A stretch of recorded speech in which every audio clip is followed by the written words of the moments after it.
Aloha, everyone. Thanks for being here this morning. We're going to wait just a few more minutes for a few more folks to jump on, and we'll begin our day two review. Please stand by.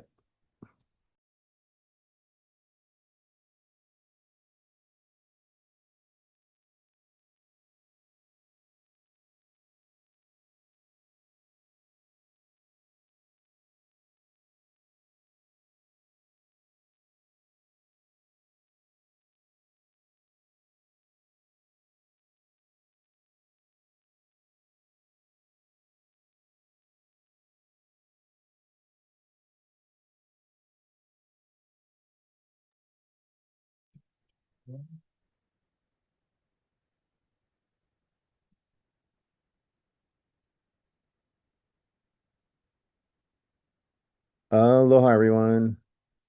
Happy Friday. Can you guys hear me okay? If I can get a thumbs up from somebody. Okay. Thank you very much. All right. Oh, a flying thumb. That's nice.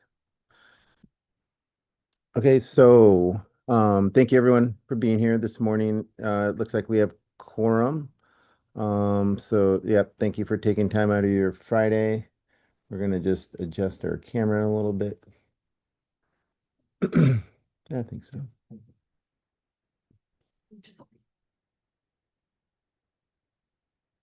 Okay, awesome. All right, so I'm gonna just call to order at this time. Today is Friday, April 24th, 2026. The time is 9:02 a.m. and the Endangered Species Recovery Committee public meeting is called to order. My name is Jason Omek. I'm the program manager with Department of Land and Natural Resources, Division of Forestry and Wildlife. I'll be today's ESRC chair. A few things before we get started, just a couple reminders. Please note that this meeting is being streamed live on YouTube. Please do not post comments on Zoom as this is not visible to everyone in attendance. If you would like to provide verbal testimony, you may do so via Zoom. If you'd like to provide written comments, please email those comments to the following email address, which is dofa, DOFAW, .hcp@hawaii.gov. Meeting materials are viewable online on our ESRC website. That's an Endangered Species Recovery Committee website under Meeting Archives. With me in the conference room today, I have a few of our HCP staff, and they're going to introduce themselves, starting with Kelly.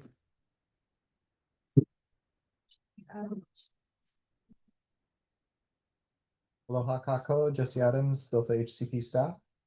And I just wanted to make sure you guys can hear them okay with their introductions.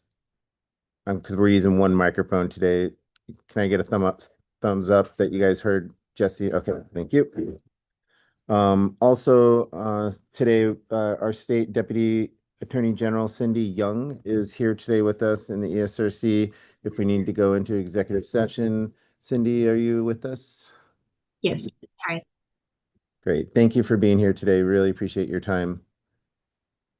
From here, we'll go ahead and just go through our committee members, and if you guys can introduce yourself and state if anyone is in the room with you.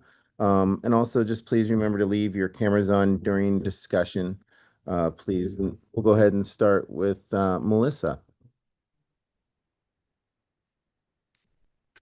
Hi, Melissa Price, sitting on behalf of UH, and no one is in the room with me today. Thank you, Melissa. Next, we have Ginny with the Fish and Wildlife Service. Hi, I'm Ginny Kim with sitting in for U.S. Fish and Wildlife Service, and no one is in the room with me. Thank you, Jenny. We also have Karen with USGS. Morning, Karen Cortell representing USGS, and no one's in the room with me. Thank you, Karen. And lastly, we have Lisa. Aloha, I'm Lisa Spain. I'm a member at large from Hawaii Island, and no one is in the room with me.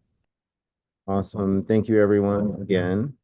So just to go over order of business as we normally do, we have 3 items on today's agenda. For items 2A and 2B, we'll start with Kelly from our HCP program, who will provide an overview on update on the status of the KSHCP, that's the Kauai Seabird Habitat Conservation Plan, and associated ITLs, as well as the status of covered species. For items 2C through 2E, Kelly will also present on behalf of DOFA regarding the 2025 compliance status of the Kauai Seabird Habitat Conservation participants. Afterwards, each participant will present on their compliance for 2025.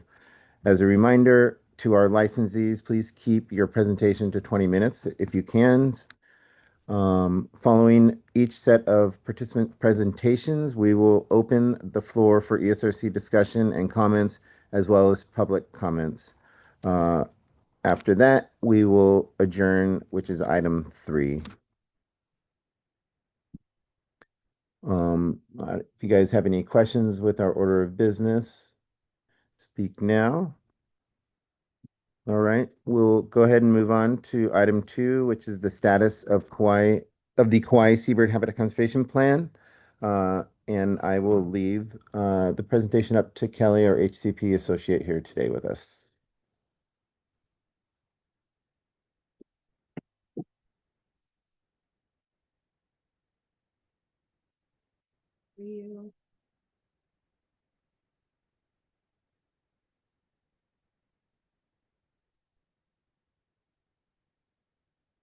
Okay.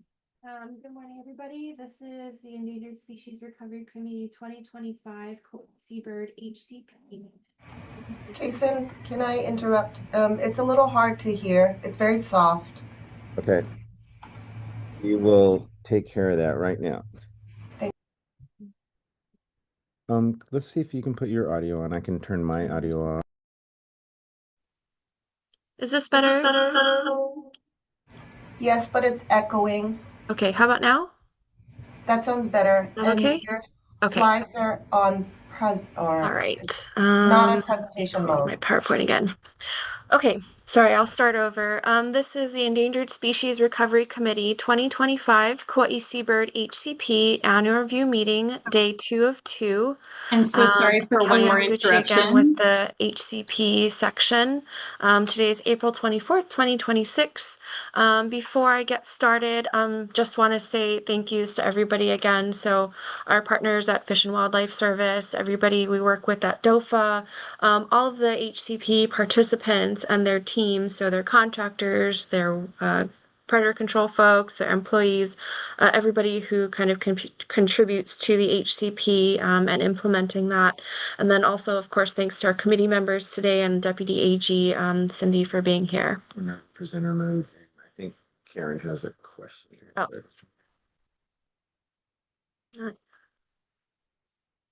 Okay, Karen. It was just, yeah, I was just trying to get your attention. You're still in presenter mode. And yeah, I don't know if are you guys hearing us? Yeah, I can. If you share screen, it might be like a screen 1, screen 2 thing, where if you share screen 2, it'll share the presentation and not the presenter view.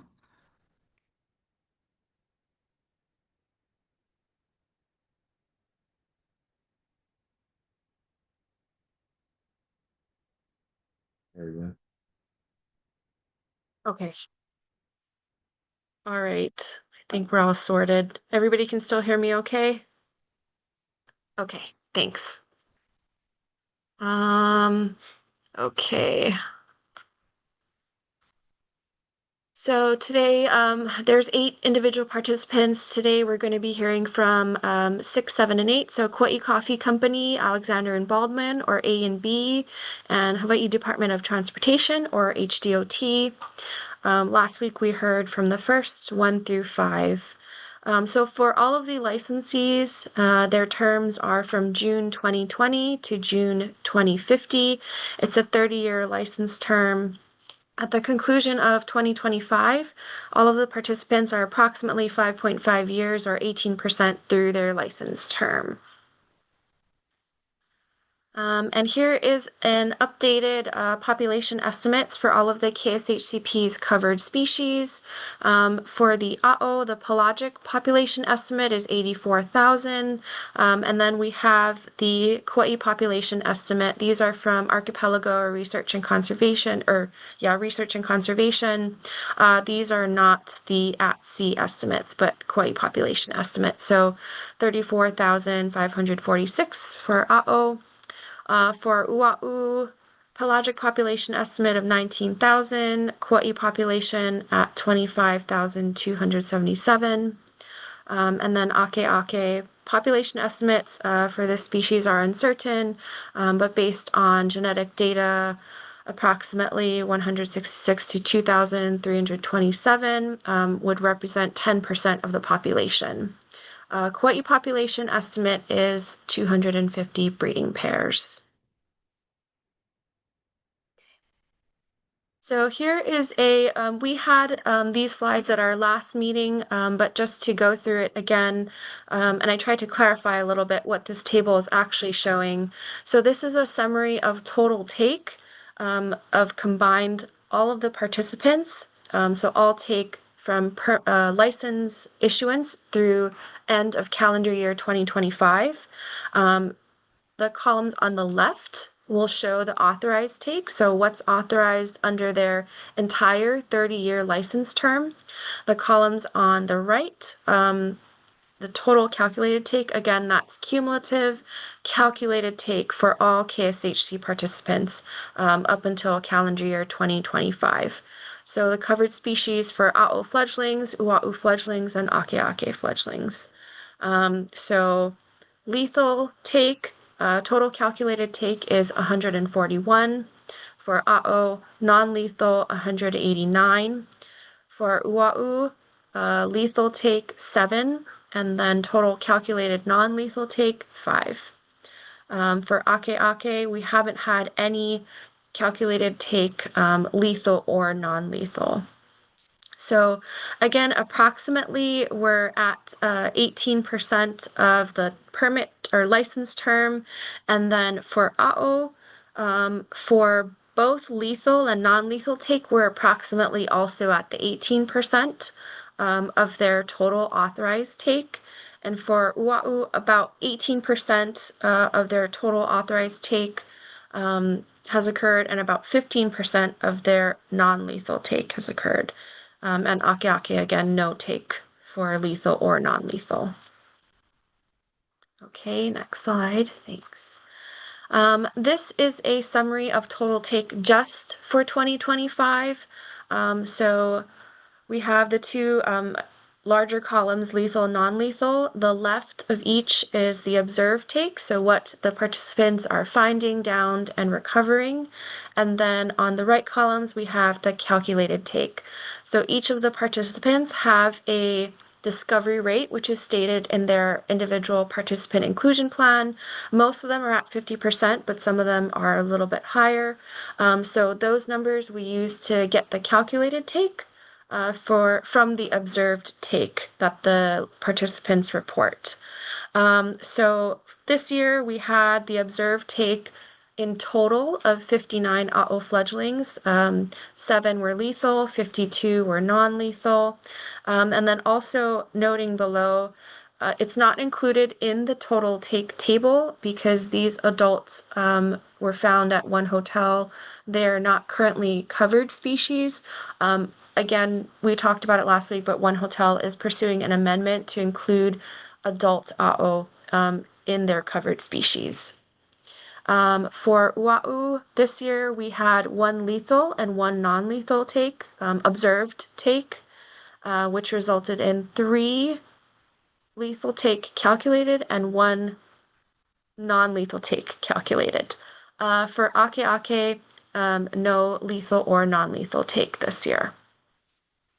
And then also in summary, there are 5-year rolling averages for each of the participants for fledgling A'o take, and listed at the bottom are those participants who are over their 5-year rolling average. So that would be Sheraton, Sonesta, A and B, and HDOT. HDOT is broken down into their 3 facilities, so specifically at Lihue Airport and now Wili Wili Harbor. So again, summary of take for all participants in 2025. Thank you.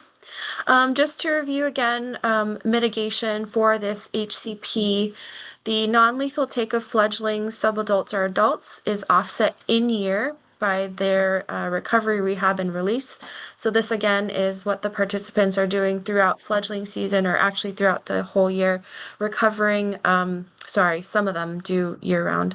Like NCL, any downed wildlife is reported even outside of season if it's recovered. But anyway, so predominantly though through the fledgling season, it's recovered, taken to SOS for rehabilitation and released if they're able to be released. So that's for non-lethal take. The barn owl and predator control that occurs in Kalalau Valley. This will provide a complete in-year offset for the lethal take of Wa'u and Ake, and only a partial offset of 15 a'o for lethal a'o take annually. So to address that partial in-year offset for lethal a'o take, this is anticipated in the first 12 years of the HCP. The delay in mitigating in-year offset for lethal take of a'o, that was calculated to be 81 fledgling equivalents over 30 years.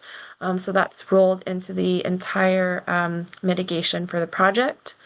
A complete in-year offset for lethal a'o take is anticipated to occur in year 13.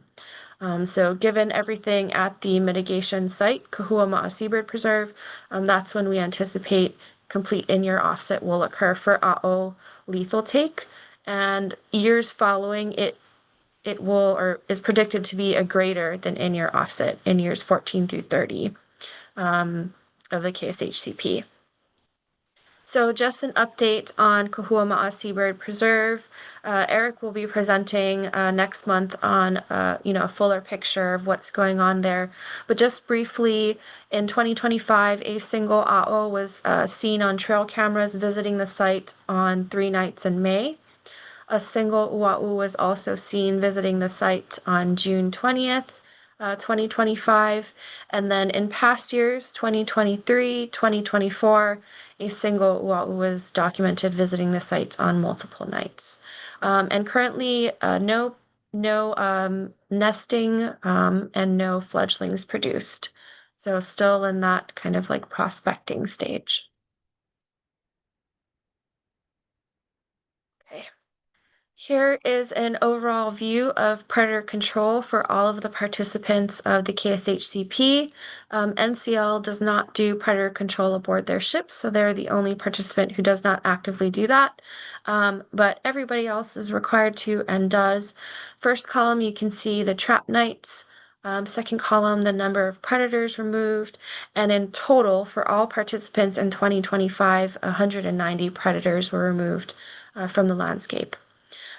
We have the calculated catch per trap night in the third column of data, and then to determine if it's sufficient or not sufficient, if their catch per trap night is under 0.1, so 0.1 or less, it's considered sufficient.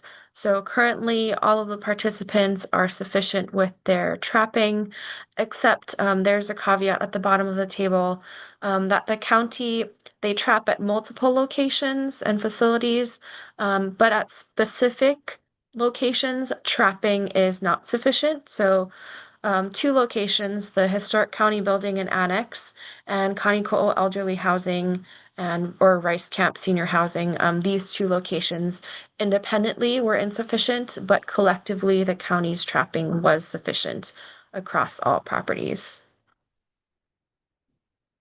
Okay. I'll pause right there before we jump into the first participant.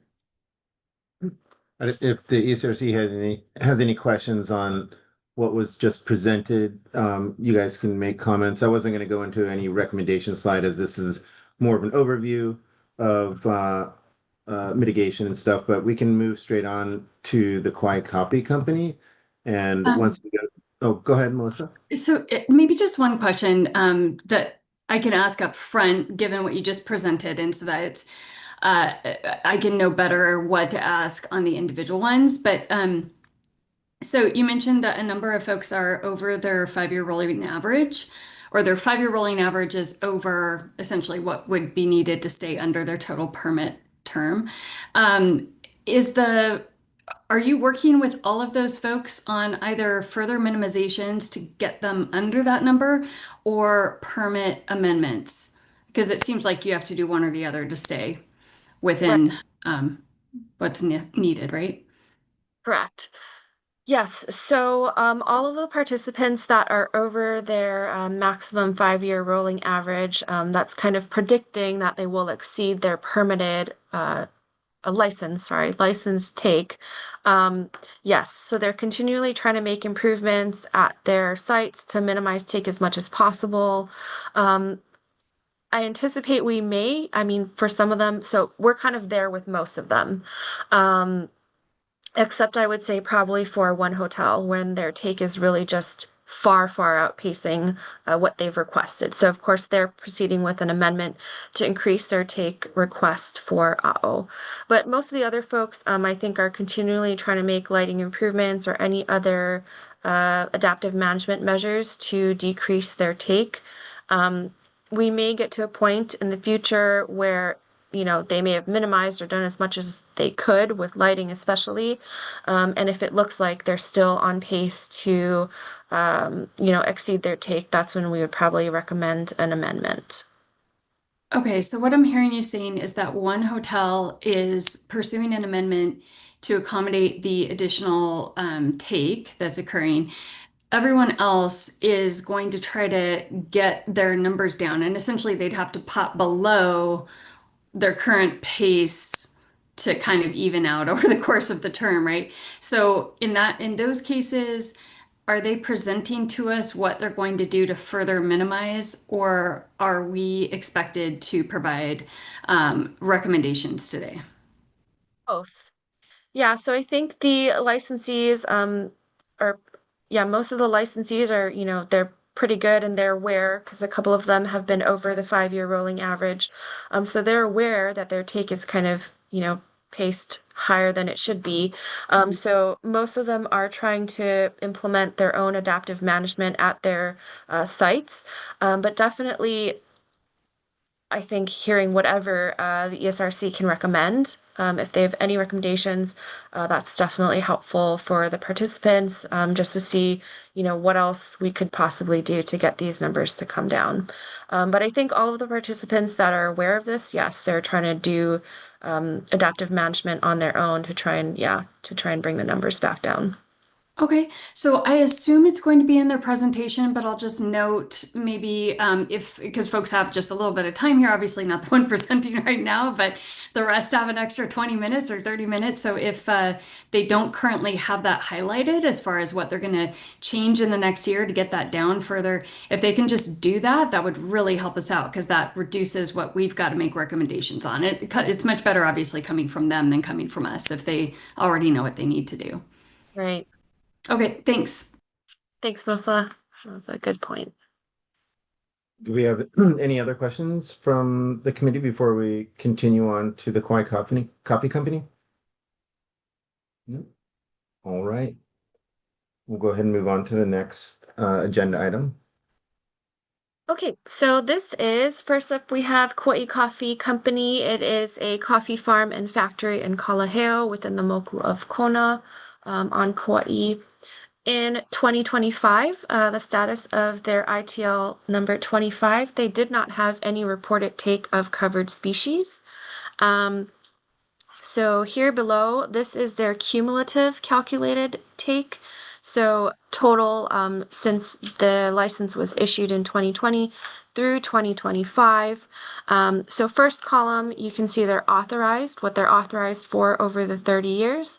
The second column, you can see their calculated lethal and non-lethal take through the end, again, of 2025. So 3 lethal, 1 non-lethal take of fledgling AO. The next column shows their maximum 5-year rolling average, which they'd need to stay under to avoid surpassing their authorized take. And currently they are under their 5-year rolling average. So their calculated rolling average is 0.6 for lethal and 0.2 for non-lethal. And just a note, the calculated take for Kauai coffee is done using their 50% discovery rate, which is in their PIP. I also want to note there is a correction to their submittal. I had listed Ua'u and Ake Ake, but Kauai Coffee Company actually is just authorized for A'o alone. Okay. And here are some of the actions Kauai Coffee Company implemented in 2025. So I think they're really working over the past year to I think just improve their program overall. So they hired an environmental health, safety, and sustainability manager. This individual is now like the point person for the KSHCP, and I think has really taken some steps to improve compliance and do some adaptive management, even though not required to this year. With the HCP initiatives. So they, as recommended last year, they corrected their down seabird search time. So they're now searching 3 to 4 hours after sunset, 1 hour before sunrise, and they're working to improve the documentation of the searches. I think in last year's logs, it was kind of not clear what times and where they were surveying. So they're working on that. A large equipment storage yard. So this area was in front of a lit portion of their property. They were doing searches in this area, but the area had a lot of equipment, a lot of just items, which seabirds could go under for cover. So it's really helpful that they cleared this really large area of all the equipment and items stored on it. So to enable much better searching. They also made an effort this year to maintain vegetation. So around the area of the lit property, so their factory area, they kind of kept weeds and grass low to increase visibility again for the seabird searches. So that was one improvement they did this year. They also underwent a lighting audit in August of 2025 with KSHCP, with DLEC. And December, the agencies also got to visit the site and check out their lighting. They weren't able to make any lighting changes this year, and Bronson may touch a little bit on that. But they definitely know what lighting changes can be made, and they plan on doing them as soon as I think it was like a fiscal issue, as soon as they can in 2026. So they're going to be implementing the lighting changes that were recommended by KSHCP and the agencies. The participant also made a really concerted effort to stop all feral cat feeding at the property. So it was very, firmly addressed. The feral cat colony is no longer present. There's no more cat feeding at the property as well. They also worked on increasing visitor and public outreach. So they had some outreach in the past, but this year they developed a really large poster, and they put it at the front of their public visitor visitor center entrance. And this was put up, I believe, prior to fledgling season, I think maybe August, with information, on Kauai's native seabirds, what folks can do during the year, in terms of lighting, and what they can do too if they find a down bird. So they did that initiative this year, and in future years, I think they plan on producing additional outreach material for more visibility during their farm tours that they do with public visitors. Okay. Next slide.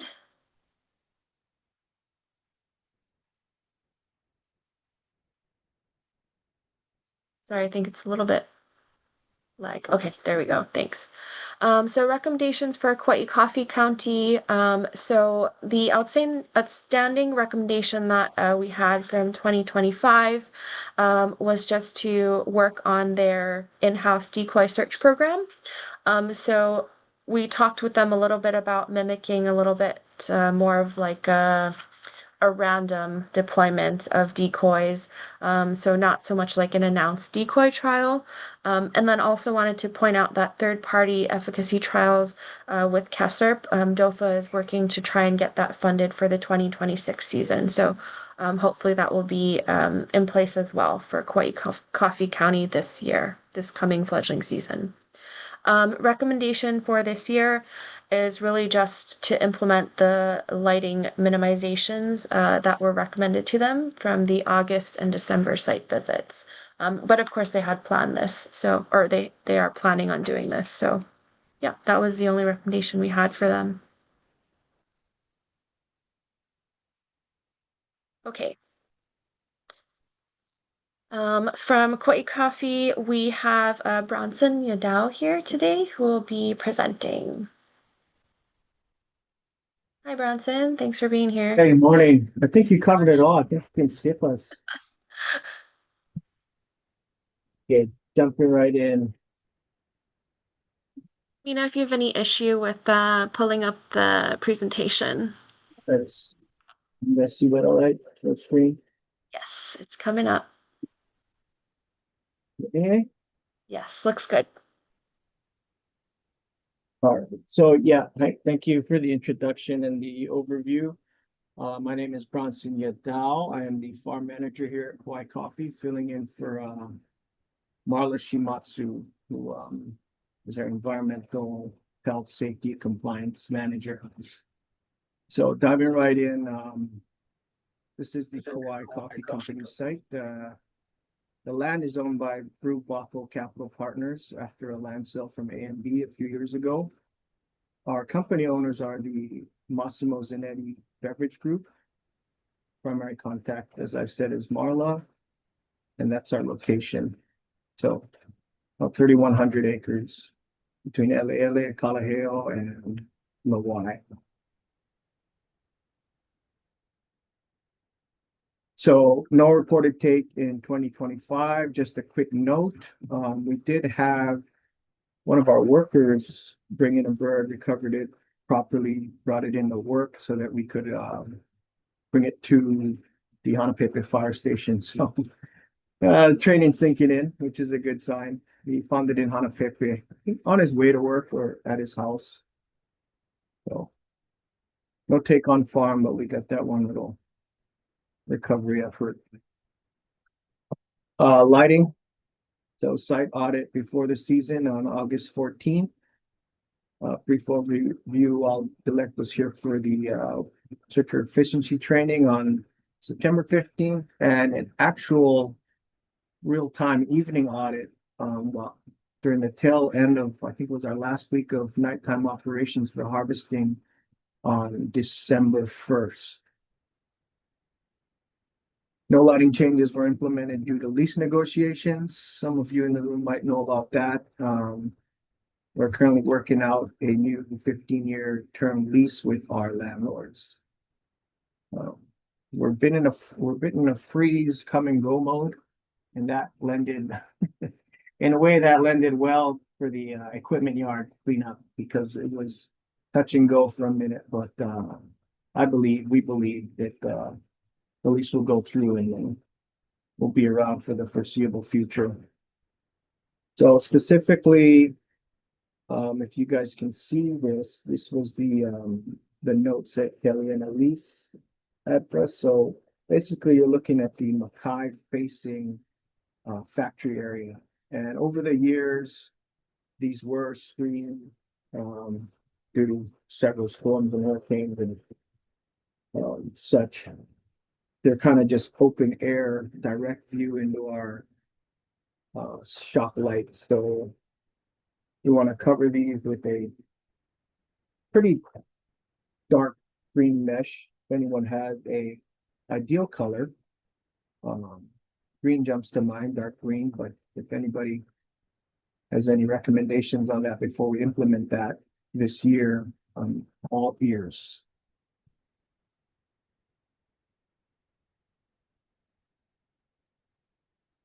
So just a review of our seabird search program. These are the ones that are at least twice daily. So as recommended, we kind of tweaked our search time to 1 hour before sunset and 3-4 hours after sunset. in both factory and field areas. So review for some, but we have entire training for our entire workforce. And then we have dedicated training for, I think, 8 individuals that we had kind of spearheading the regimented, the daily search stuff. With Dilek led that again. So 100% of the factory area and the orchard area, because it's so expansive, were consolidated to a ditchman's route around the farm. So that covers actually all the acreage, just not every road, if that makes sense. It spans the entire length of the farm nightly. And our harvest operator supervisors would search on the way to the field and around their cleaning station. And the cleaning station is the only thing that's lit kind of an hour or two before sunrise. They make sure to do a comprehensive search of their cleaning station, which moves around over the course of the season, depending on what field we're harvesting. Okay. So seabird searches, I think this is our second annual. Yep, second annual kind of in-house program. Getting the decoys were pretty easy. There's a guy on the North Shore that has a 3D printer, so that was really beneficial to our program. Of course, many of you guys know, if you incentivize it, you get a lot of participation and enthusiasm in the program.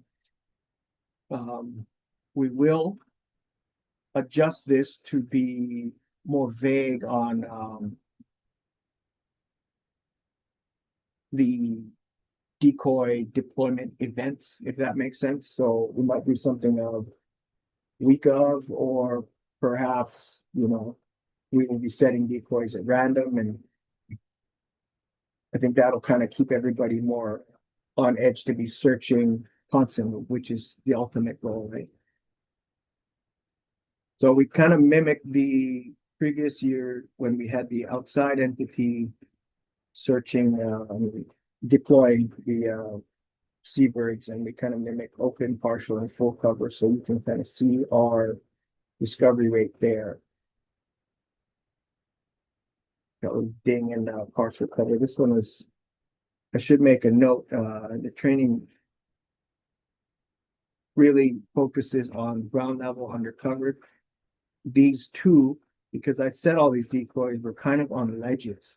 So pretty interesting that everybody's trained to just look down, but being in a factory setting, it's very dynamic, and there are second stories to a lot of our facility.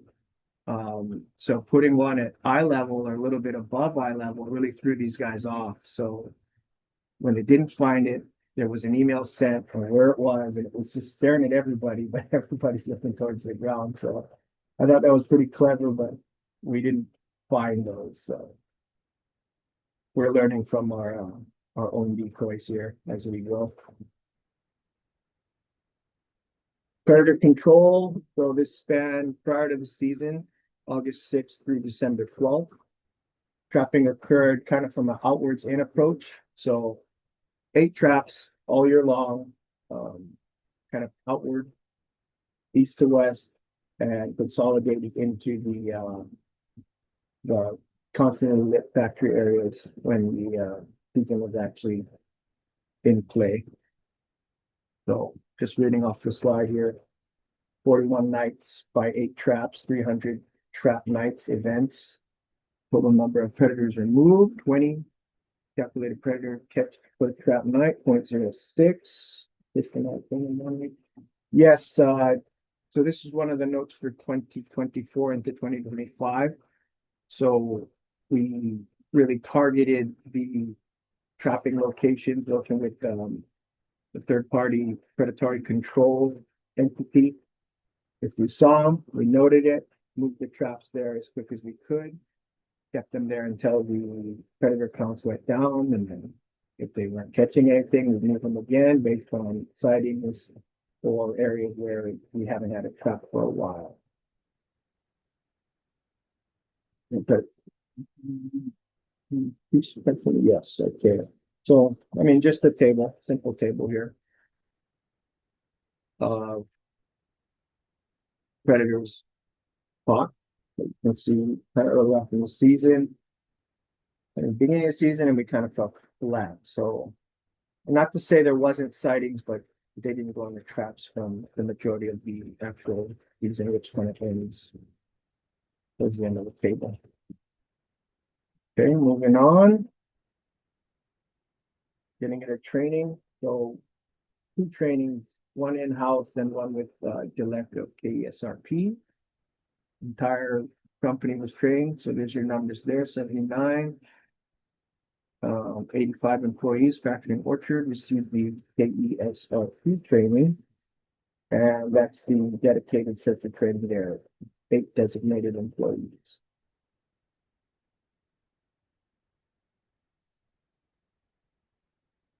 So we bolstered public outreach this year.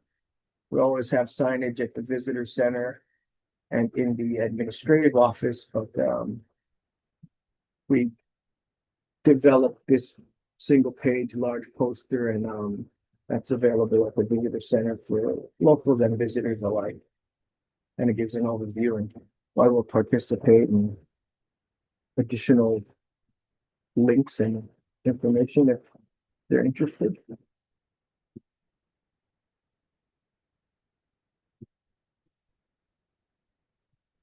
So next steps, just kind of overviewing the 2025 season goals and moving into 2026.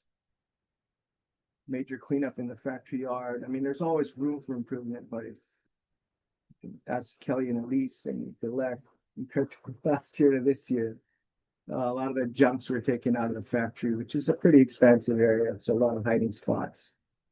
We will do those lighting corrections in the factory area I mentioned before. Increase the difficulty level and the randomness of the in-house decoy program. And small tweaks to specify certain times on the daily log sheets. I think it's always room for improvement on that. Develop and implement predator sighting logs to maximize predator trapping efficiency.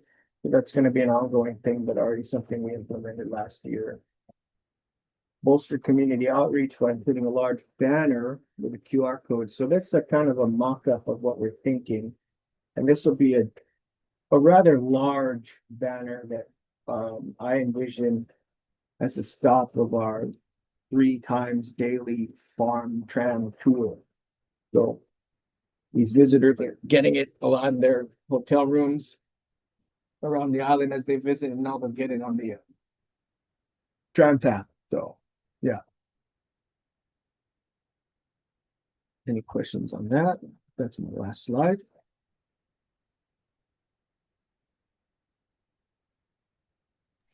Thanks, Bronson. Thank you.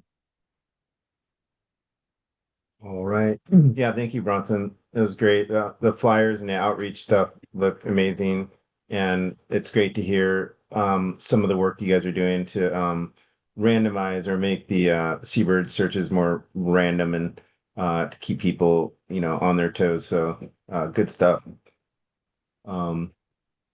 So at this point, if members would like to make any comments, I'm sorry. If anybody in the public would like to make any comments, you can do so via email at this point. In the meantime, we're gonna just talk to the committee and see if there's any comments or concerns they'd like to push forward or recommendations, and we can develop a recommendation slide at that time. So I'm gonna open it up for the ESRC. Thank you, Bronson. I'll just say, I think that Roundup outreach event is pretty cute and fun. I would say doing randomized decoy searches would be helpful to do in addition to the Roundup. I think the Roundup kind of keeps that motivating factor there, and I don't think it hurts to just add on to it. Or keep that in place while you do the more randomized one to actually test more realistic situations where staff don't anticipate that there will be birds. But thank you. Yeah, noted, Jenny. Thank you. I just wanted to say thank you for the update on the lease negotiations because I'd been hearing that through the news. So I just appreciate understanding that hopefully that's moving forward to maintain you folks on the property. Yeah, thank you for that. It's been a rough, gosh, it feels like forever. But yeah, thank you for that. We hope it goes through. We think it will. Yeah, I just want to express appreciation for working closely with DOFA and with others to make sure that all of the things that have been raised in previous years are being worked on. So really deeply appreciate that. It makes our job really easy because you're already paying attention, you're already working on it. So thank you. I'm just curious what your thoughts are on, I know in past years, one of the things we've kind of wondered about is the ability to search as you've got the farm equipment moving at night through with the bright lights on. And obviously the person operating the machinery, you can't really see beyond the lights. And if birds come down behind the machinery or around it while it's working, pretty difficult to have someone search that area. Can you just talk a little bit about what you think the likelihood is of finding those birds that come down while the machine's operating across the property? Because I mean, we see, and I just want to acknowledge, we see the same challenge with boats out in the ocean that have bright lights and they'll track along the boats and then sometimes fall out on the boat. But it's a challenge, I think, for farming equipment everywhere. And so it's just the reality. Do you mind just speaking to that a little bit? Yeah, so I mean, for our tree spacing, it's 12 feet by 3 feet. So we've got 1,209 trees per acre. And you're right, at night. I mean, sometimes when you go through these fields, the canopy height could be anywhere from like a topiary kind of 5 feet up to, in excess of 8, 9 feet. It's all done mechanically, as you guys know. But I've noted in the past, the lights are kind of oriented downwards. So they're kind of, like you say, they're only really looking right in front of them. Gosh, these guys go about 10 to 20 acres a night. And if you can imagine, there's not much that they would see other than walking line by line after the harvester goes through, because the canopy is just total coverage, right? So that's a tough one. But the outsides of the blocks is where they're actually spending half or most of their time cleaning, unloading the coffee that they just picked, and then returning into the line. So if that makes sense, if you just pick a block of coffee, they're consolidated, and then that block, they're kind of leapfrogging in that kind of format. The outside of the block is checked by 3 individuals all night.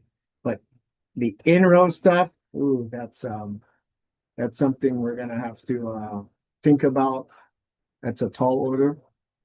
And again, I would just say line time versus perimeter of the block time. It's probably about 60-40, 70-30, depending on the cleanliness of the field. Yeah. I really, again, given the fact that there's always going to be really wide margins of error, I think, on the actual rows of the crop, really focusing on not having the cap feeding stations, minimizing predators on the property is just the best you can do, other than continuing to improve those search grids.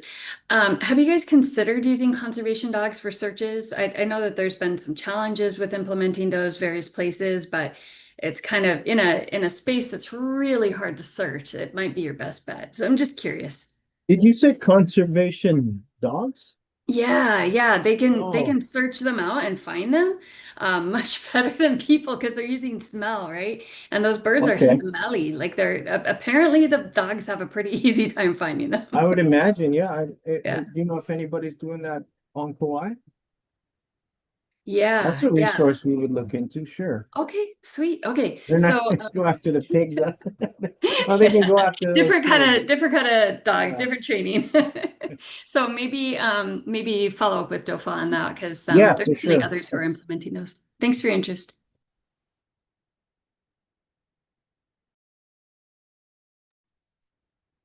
All right, we'll go ahead and pull up a recommendation slide at this moment and add a couple of these items.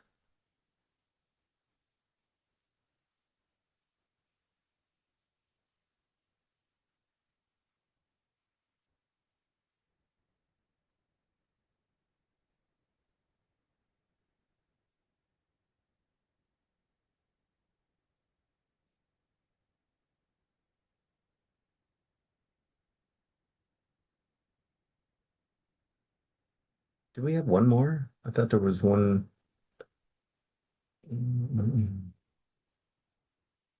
All the lighting stuff's going to be addressed during 2026. Melissa, did you have one other thing here? I think it Um, was U.S. Fish and Wildlife recommended Oh. random decoy placements at other times other than the roundup. Thank you, Lisa.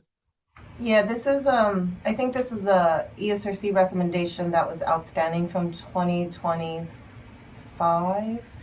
Um, Somewhat. But in addition to, yeah, keeping the roundup event, but also incorporating the recommendations from DOFA.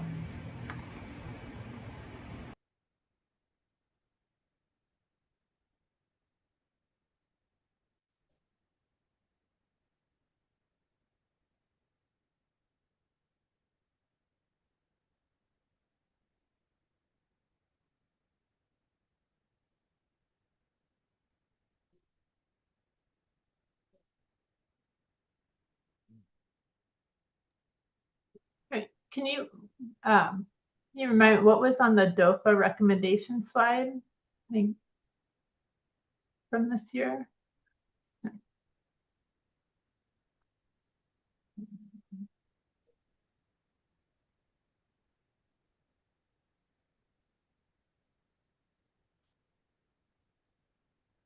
Mhm.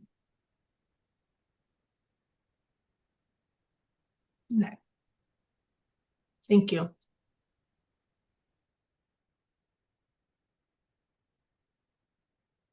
Smittle kind of points to all the different lighting changes that they're going to do. And they really pinpointed them out, which is great. That those will be implemented in 2026 prior to fledgling season.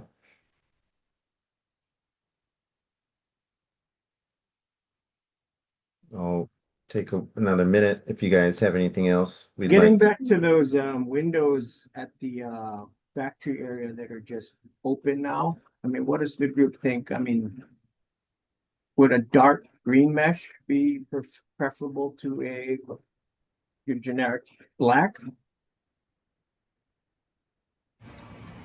I think I wouldn't anything say- that's dark, just, I Kind of mean, just following the KIUC kind of greenlit kind of theme. I'm not aware or sure of that. I would probably do some of your like sampling, just testing, maybe small, and see what it looks like in the light in the field, and I would just make sure that it's not any sort of like shiny reflective material, because in the past some buildings had issues with that. Light sources making it a little bit brighter than hoped for. But I don't have any specific color, just making sure it's not shiny and it's dark. Let me screenshot this.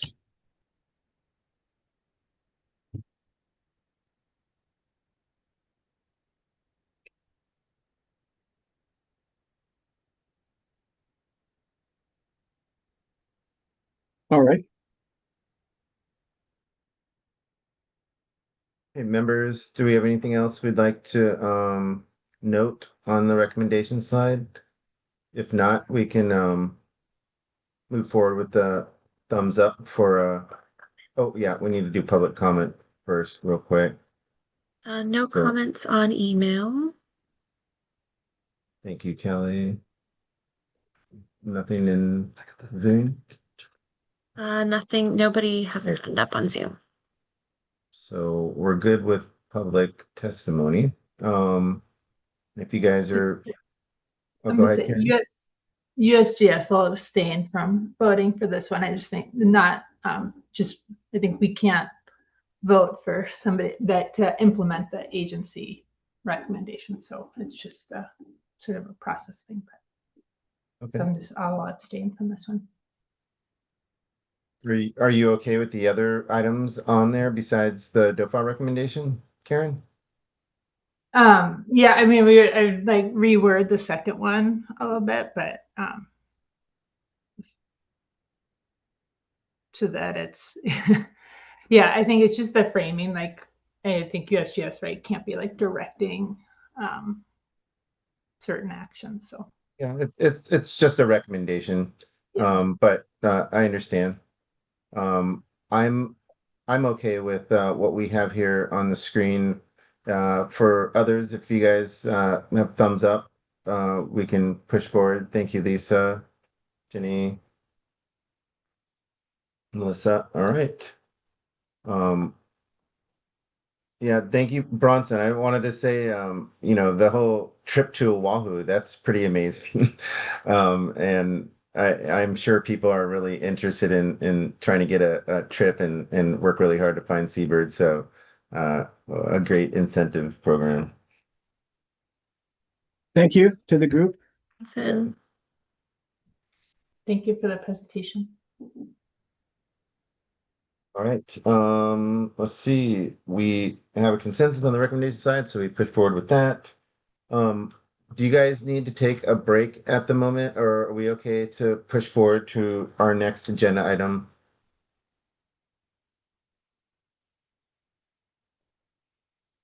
All right. I'm okay to keep going. Okay. All right. I will push forward. So next on the agenda is item 2D. And this is the status of Alexander and Baldwin, A and B, a participant of this Hawaii Seabird Habitat Conservation Plan. And we'll go forward with our DOFA presentation with Kelly. Thank you, Kelly.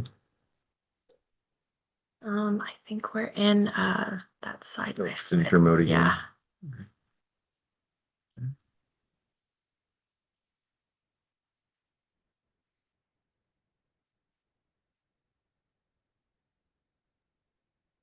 Okay. Yeah, looks good. Thank you. Okay, so the second participant who will be presenting today is Alexander and Baldwin, or A and B. They currently have 3 properties on Kauai. So this would be Hokule Shopping Village, the shops at Kukui'ula, and Port Allen Commercial Properties. On Port Allen Commercial Properties, there's 5 different leased properties. The status of take in 2025 for their ITL number 31. So A and B had the observed lethal take of 2 AO and the observed non-lethal take of 6 AO. When we use their 50% discovery rate from their PIP, their calculated take for 2025 is 10 lethal AO and 6 non-lethal AO. The chart in the middle of the slide here is showing their total cumulative calculated take. So this is all take through 2025 since license issuance in 2020. So they're currently authorized for the 30-year permit term for 104 lethal AO and 80 non-lethal AO. Their cumulative calculated take through 2025 is 48 lethal and 28 non-lethal.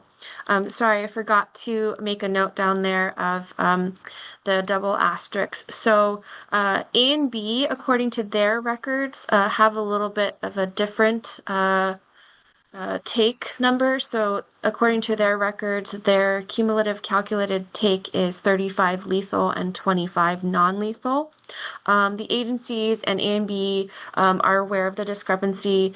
We're working to reconcile that. I believe it has to do with like exactly where on the property the fledgling birds were found. So because A&B is kind of close to other properties, yeah, that can be a little tricky. So we're going to work it out and hopefully come to a consensus on their cumulative calculated take. So looking at their actual 5-year rolling average in the last column for AO, so 9.4 for lethal and 5.4 for non-lethal. So they are quite a bit over their maximum 5-year rolling average of fledgling take of 3.47 for lethal and 2.67 for non-lethal. For Ua'u and Akeake, they have not had the take of either of those covered species. I also want to make a note that in 2025, A&B did submit a letter to the agencies to remove 7 properties that have been sold from 2020 through 2024, as A&B kind of is I think, yeah, selling off some of their properties and consolidating. So 7 properties, they want them removed from their PIP and their ITL, but they also did not request to reduce take. So their take request will be the same, just removing those properties from the PIP and ITL. Slide. So here are some of the actions implemented in 2025. I broke them down into the different properties that they have. So at Port Allen Center, A&B cleared some heavily vegetated areas that were a little bit overgrown. So this is going to, again, help with finding down seabirds during their searches. And I think there might have been some predators residing in that area as well, so reducing predator habitat in their area. They also worked hard this year to kind of address cat colony operators and cat feeding on their properties. So prior to trapping, they met with a cat colony operator in the area. They wanted to just talk with her. I think there was issues in the past where she thought one of her feral predator members were trapped. So they just wanted to, touch base with her so that hopefully there's a little bit more understanding and not as much interference with A&B's predator control efforts.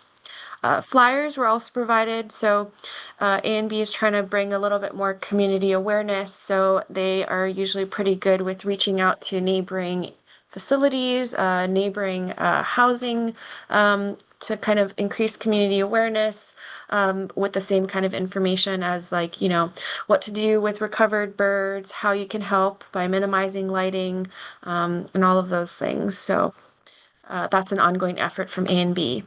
At Hokule Shopping Village, so the tenant actually was aware or was informed that one of their lights was not compliant, and Alexander and Baldwin, after the tenant wasn't able to or didn't fix it, A&B actually went ahead and did it on their behalf. So A&B kind of made sure that the light was modified to meet requirements of the KSHCP, and this is a fix until the new fixture arrives for that tenant's light.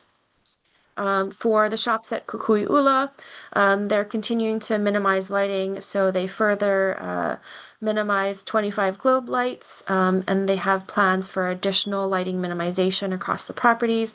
I believe they're gonna do like a Jeff will probably talk more a little bit about it, but they're gonna do a kind of a like a lighting redo across the property, so or just like construction at the property, so they're going to look into changing some lighting there and minimizing further. A&B also has continued with in-house decoy trials, so that's been beneficial. And this year specifically, they do this across their sites, but specifically at the shops at Kukui'ula, this helped identify a deficiency or an issue with their down seabird searches with their morning crew. So because they do this, through the season, this helped kind of identify it quickly so they could address it. So that was a really positive thing.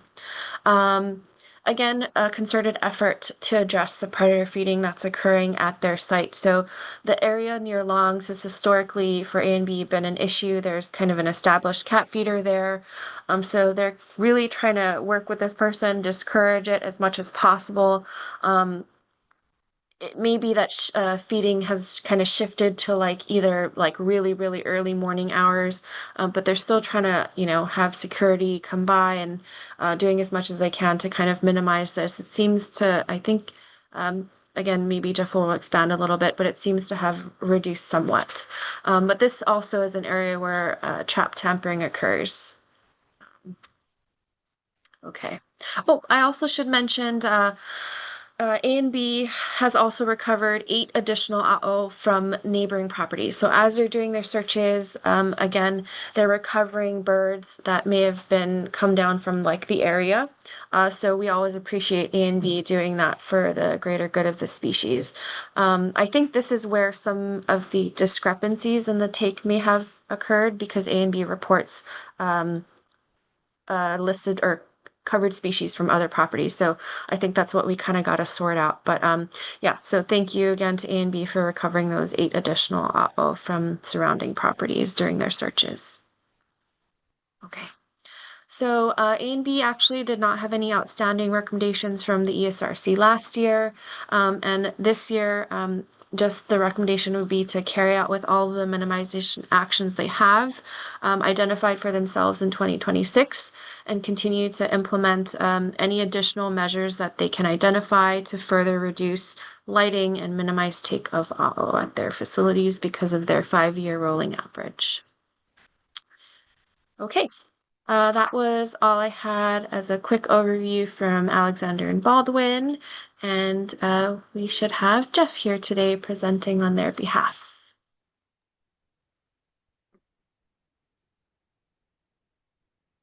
Can you hear and see me?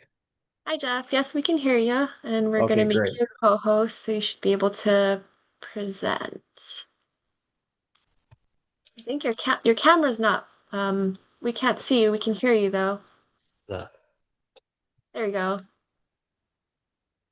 Hi. Good morning. Thanks for being here. Morning. Yeah, are you bringing up my project or am I sharing it? You should be able to share it. We gave you Okay. a co-host permission. Okay. Mhm. Okay, I'm used to using Teams, but I've never done this on Zoom before. I also do have a copy if, like on our end, if you'd like us to load it up for you. Okay. I'm saying share, but it doesn't seem to be. Okay. Let's see. Yep. Mhm.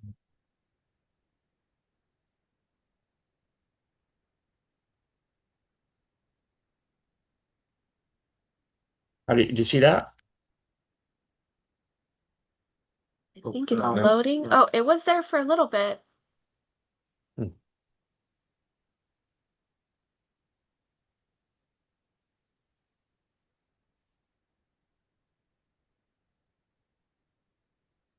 You still don't see it?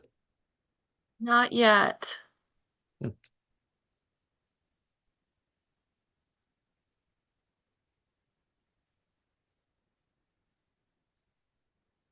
Okay.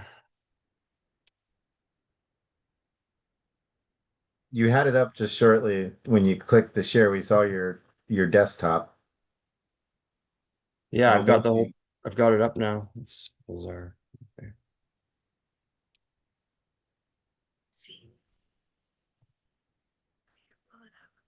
We can share your PowerPoint and you can just let us know when to. Yeah, I'm sorry. It's gonna have to be the case, I guess.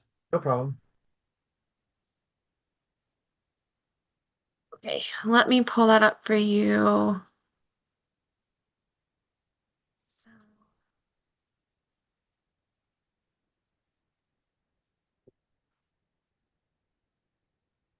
So I think we.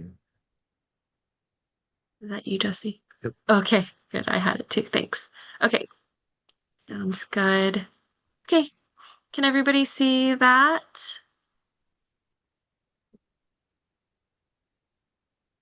We have it in PDF, so it might look a little bit different. Okay, can we start? Yeah.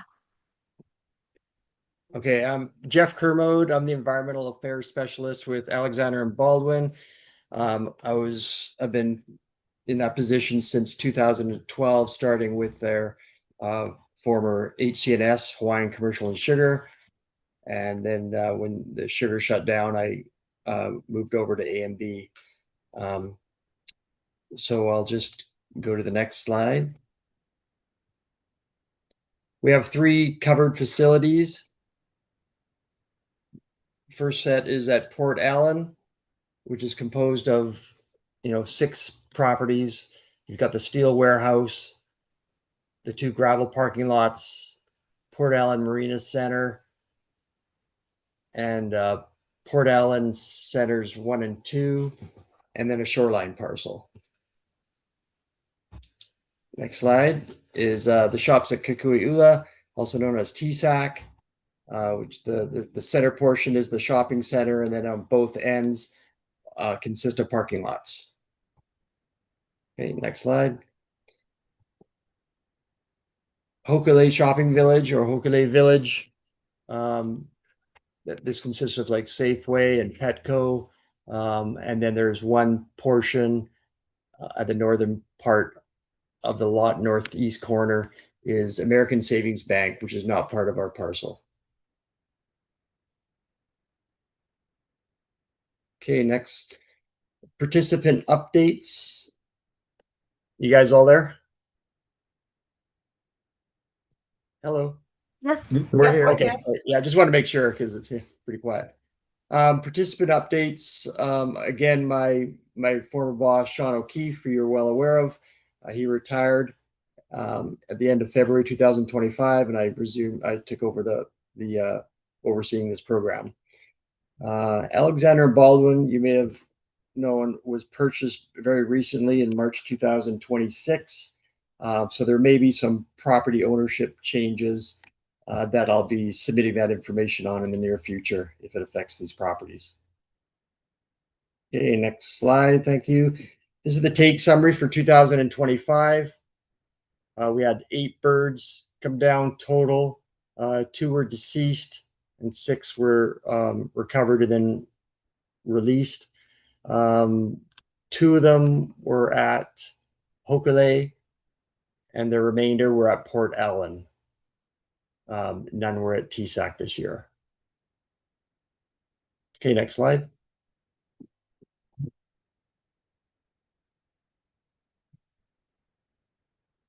Okay, these are the offsite birds that we, our searchers, they're in the general area of, Port Allen or wherever, the other sites. And, if they do come across other birds, they collect them just as if they were on site, and we do reporting on these birds as well. And that's likely what the mix-up has been in the past with our numbers.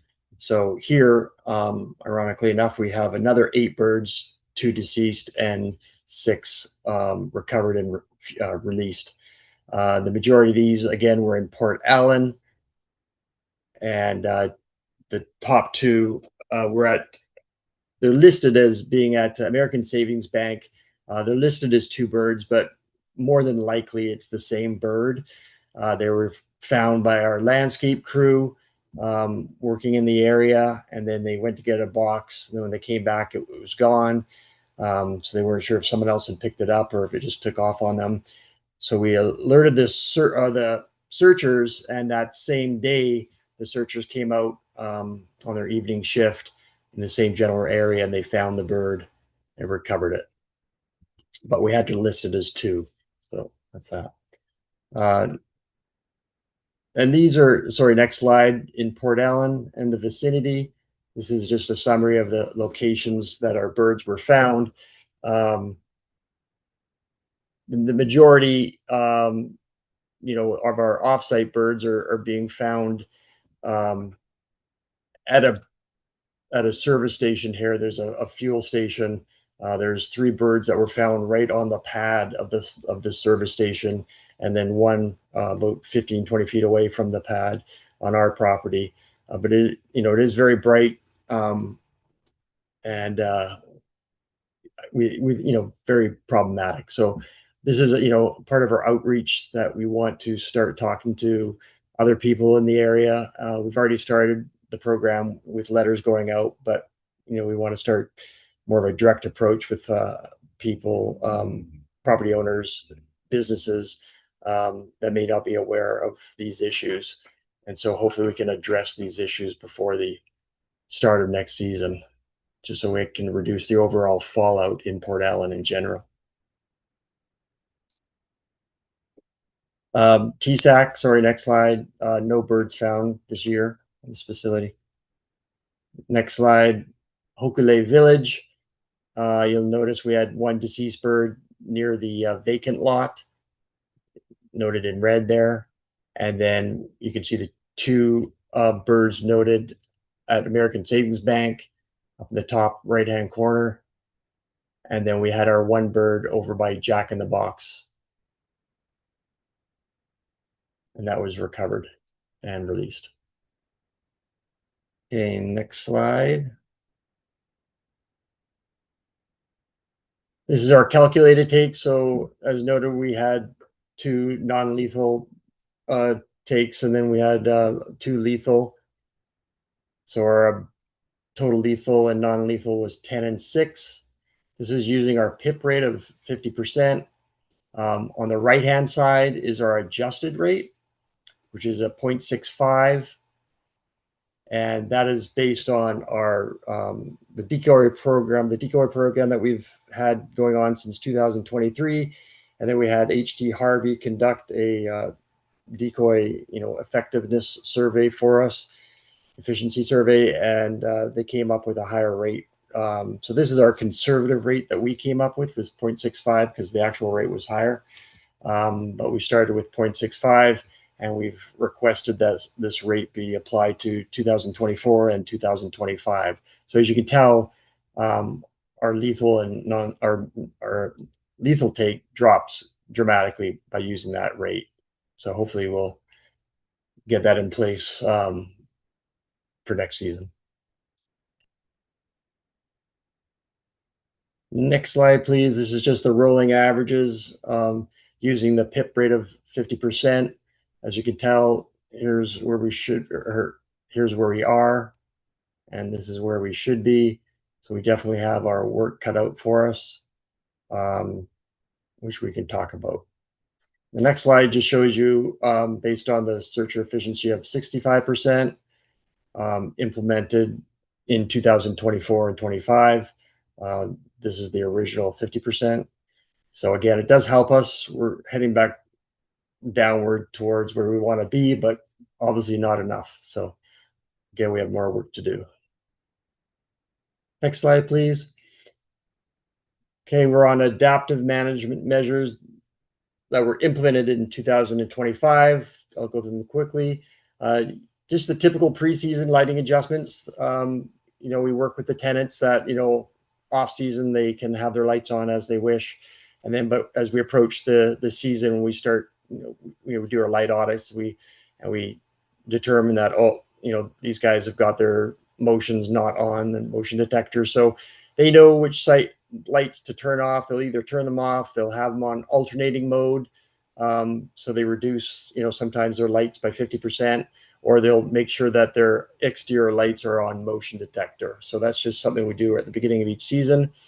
At TSAC, based on our lighting audit, we looked at some lights that were under eaves. They're not as bad, but they're still have potential impact. And we thought that it'd be beneficial to just put the foil on those as well. So we looked at about 25 lights, and we had that foil installed at TSAC, which was helpful. I'll have some pictures of that.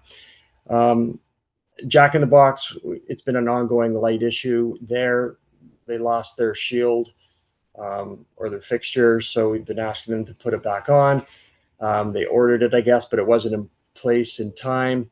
So I ended up just going in the restaurant myself and talking to the manager, and he was more than willing to let me do the work for them. So I just did a temporary shield at that facility, and I'll again have a picture of that. So it's good to go until they have their proper fixture in place.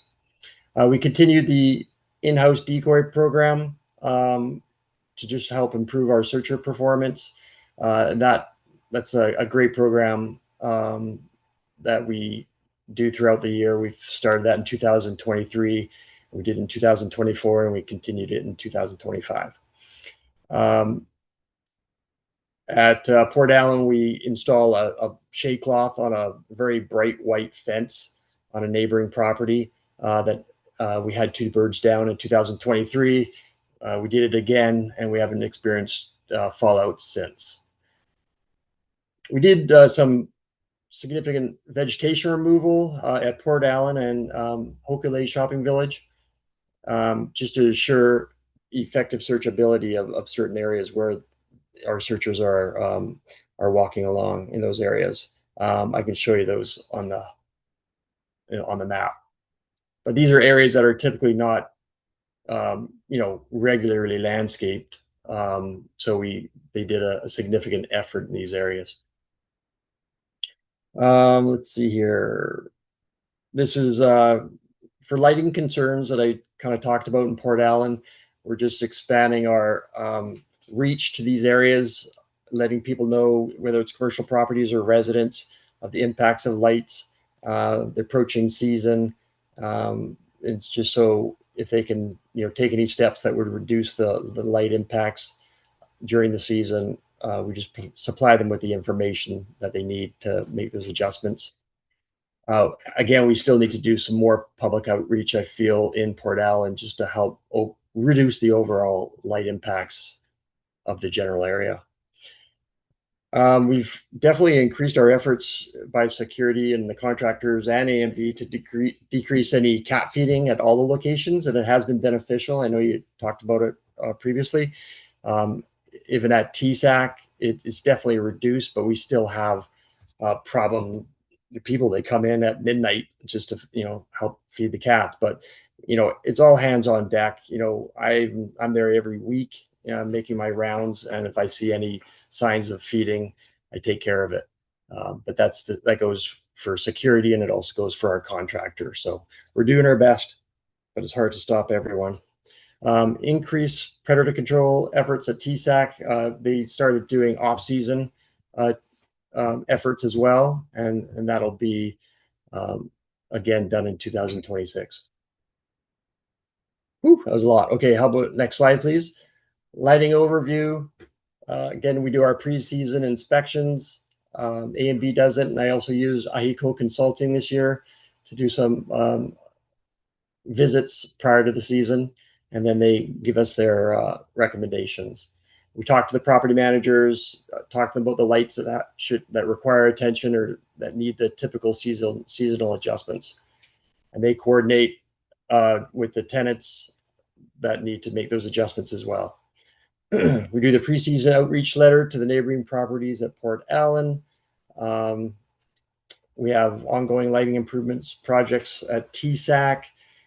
I did that foil work as I talked about, but we also have a larger project that's been in the works for quite a while to replace a significant amount of lighting at TSAC.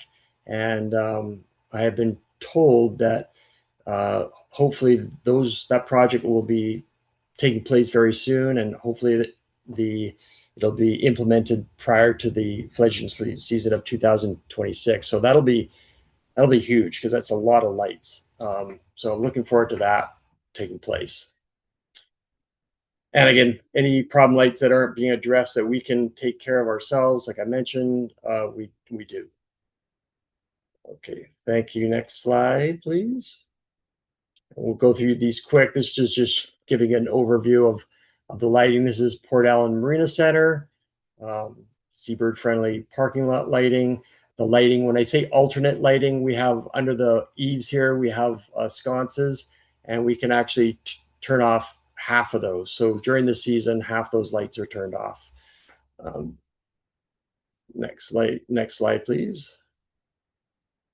This is Port Allen Marina Center 1 and 2, typically fairly good, but again, a lot of these places in the off season may have motion detectors that are not on motion detector during the off season, so we remind them to make sure they're on motion.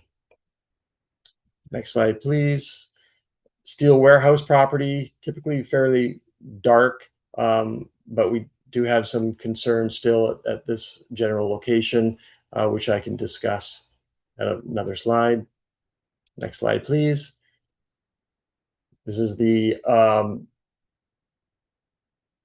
Port Allen pre-season survey again. This is an example of a motion detector light that during off season, it's like this.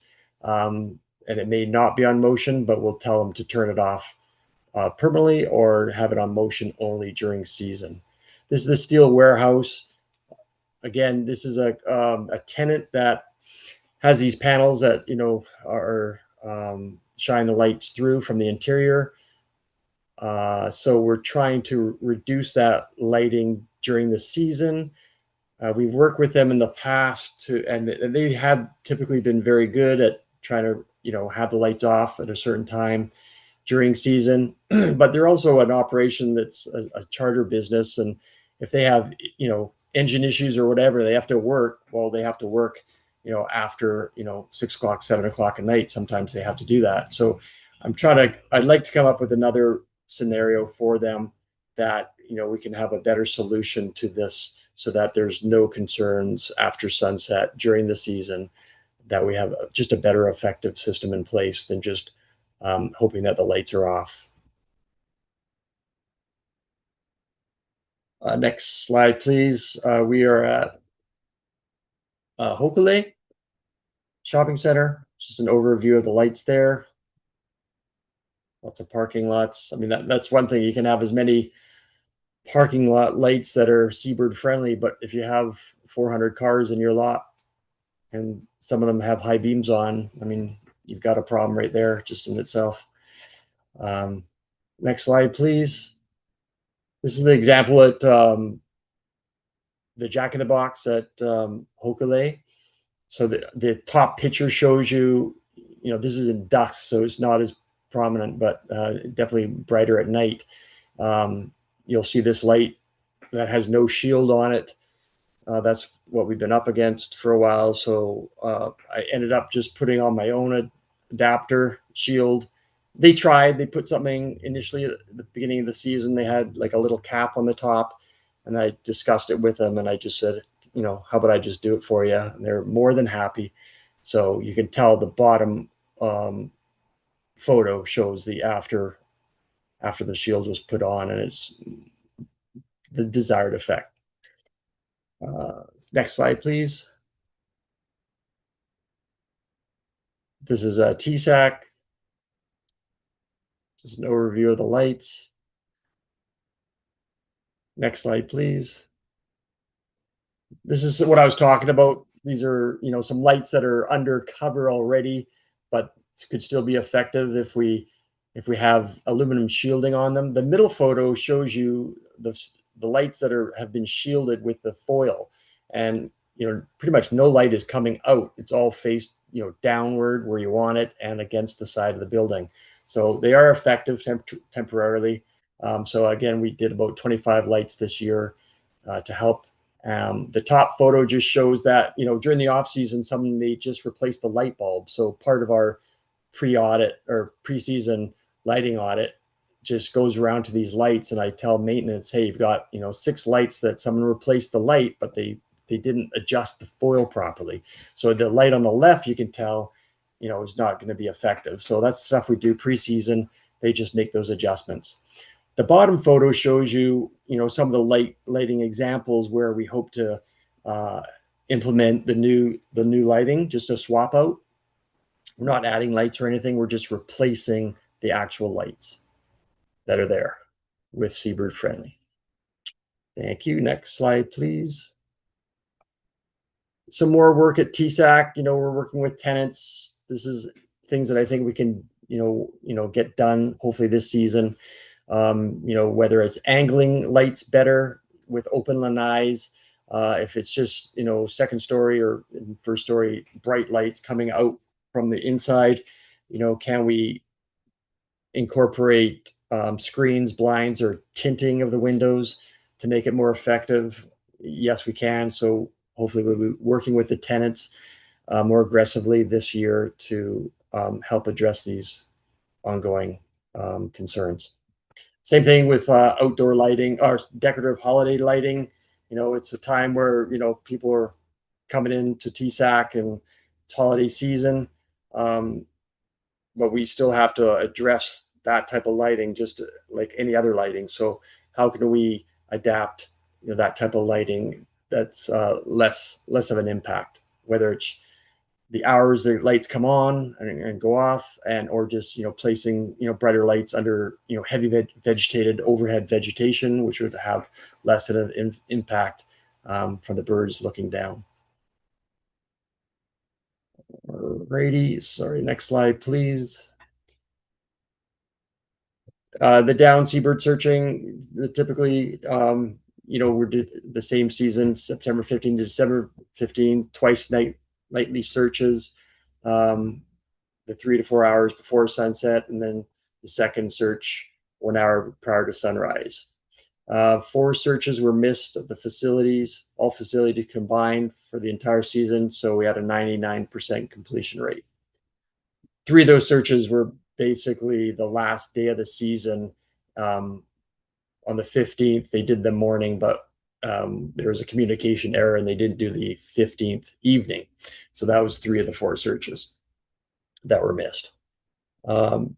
Dedicated searchers from the predator control contractor conduct searches at all the facilities, except that the morning searches are conducted by our in-house landscapers and maintenance staff at TSAC only. Searches are augmented by ongoing vigilance of facility personnel and contractors and weekly site visits by A&B Environmental Affairs. Our search plan was updated in August 2025. Next slide, please. Search routes for Hokule. It just shows you the whole property and the overall search route that the searchers take, even though they're not just obviously walking along these lines, looking forward. They're sweeping left and right, and looking at a lot more than just what the lines are saying. And that's part of our training. If we see things are being missed, we keep going over, and we'll actually walk these routes with them, and just ask them, how you're doing your searches, if they're missing decoys, which is why the in-house decoy program is very effective, because we can catch that stuff quickly. So here, 100% searchable area as defined in the PIP is searched. This I'm not sure if you can see my cursor or not. There's a brown lot there, a square, rectangle. That is just a barren lot that's fenced. That's an area there that we had all the vegetation removed, just so our searchers, when they walk around it, they can shine their light right through it. But it is unlit. But without the vegetation, they can just walk around and shine their light across the dirt surface. Again, we have weekly decoy placements throughout the season. Next one is TSAC, the search routes there. Same thing, 100% of the searchable area defined in the PIP is searched, and 100% of the property area, not including rooftops, is searched. And weekly decoy placements here, we do 2 at TSAC, just because there's 2 crews in the morning. They have the landscaper guys, the outside landscapers, and the inside maintenance crew. They're different. So we have 2 decoys at this location every week. Next one, please, Port Allen. For the overall Port Allen, not just the Marina Center, but the overall, again, 100% of the searchable areas defined in the PIP is searched. About 85% of the 6 properties in total are searched. Just because there's areas that can't be searched if they consist of steep rocky shorelines, or unlit fenced areas, which I can show you. The Port Allen Marina area is completely searchable. Next one, please. That's the Port Allen Center 1 and 2. You see the search areas. This is on the right-hand side of the PAC 2 building is where we did quite a bit of vegetation removal as well, just to help the searches back there. Next slide, please. This is the gravel parking lots. It's unlit, completely unlit, but they search it. It's part of the search plan. Again, this area along the right-hand side is steep and rocky drop-offs, so that is not an area that we would be searching. This is the Port Allen Steel Warehouse area. This shows the search areas. The far left-hand corner here is fenced off with guard dogs, so we don't have our searchers go in there. This whole area is unlit as well, and all the shoreline is unlit. The shoreline parcel, again, is completely unlit, but our searchers do go down here. Sometimes they cross over, but again, this is an area where they wouldn't search the drop-offs down at the shoreline. So our next slide is just, again, talking about the decoy program, weekly placements. This year we did 52 decoys were placed, and 90% of them were found by either the AM or PM searchers or both at all facilities combined. So, you know, the decoy program is working. Our searchers are great. Even though it's random, the location is random. The placement is a little more on the hidden side, I'd say, just because we do have decoys that disappear. If we keep putting them in the wide open areas, they'll just get feet and walk away. So we had to start putting chips in our decoys, and this season I was able to recover the ones that walked away. So that's effective. We did, as I mentioned, the 2024, we did a HD Harvey, did a study for us. And based on that, we requested requested that our searcher efficiency go from 50% to 65%, even though Harvey's survey indicated it was quite a bit higher.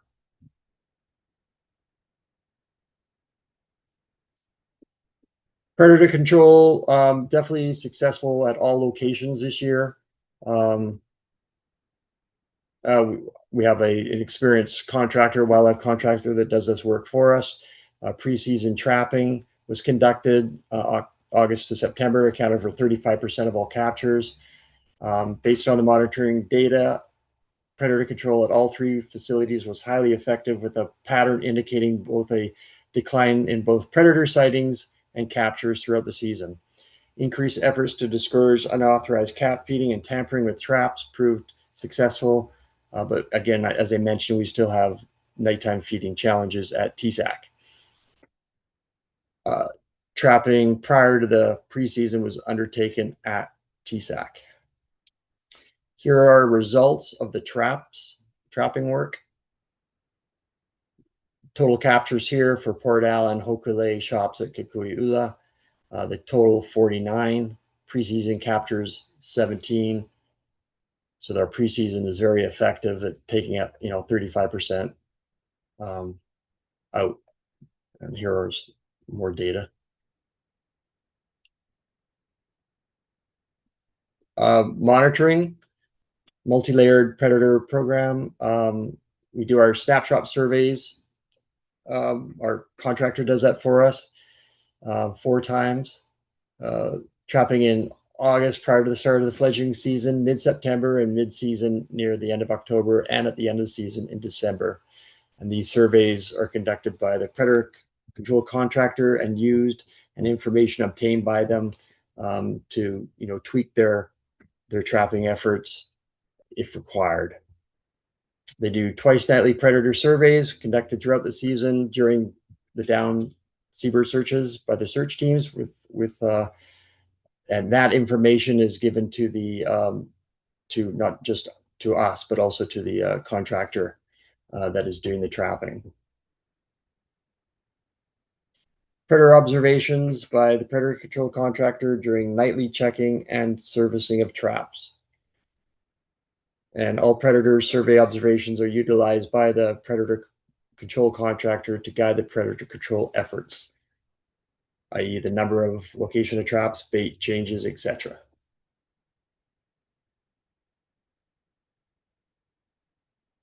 This is the sightings. And again, you'll see a decline, just like with the traps, the trapping effort, you'll see a decline from September to December at all the facilities. So here are your total numbers. This is only half a month, so you could almost double that figure to get the whole month of September. So, but it starts at 49 and then slowly decreases. That's just sightings, yeah. Okay, we're on to training. Trained 45 employees and contractors at all the facilities. Training conducted prior to the start of the season and repeated annually. Training of new staff and supplemental training conducted in season on an as needed basis. So for instance, in our decoy program, if anyone was missing some decoys, I may do some additional training for that facility and those people that do those searches, just to kind of stop, deal with it right away so they can, increase their effectiveness, figure out what was going wrong. Most of our training is conducted by H.D. Harvey and Associates, with in-season training, again, conducted by the search contractor or environmental affairs or the property managers, especially for any new employees that come on during the season. Training primarily conducted using online presentation by a live trainer, including opportunity for questions and answers. Some in-house training also conducted, including field training.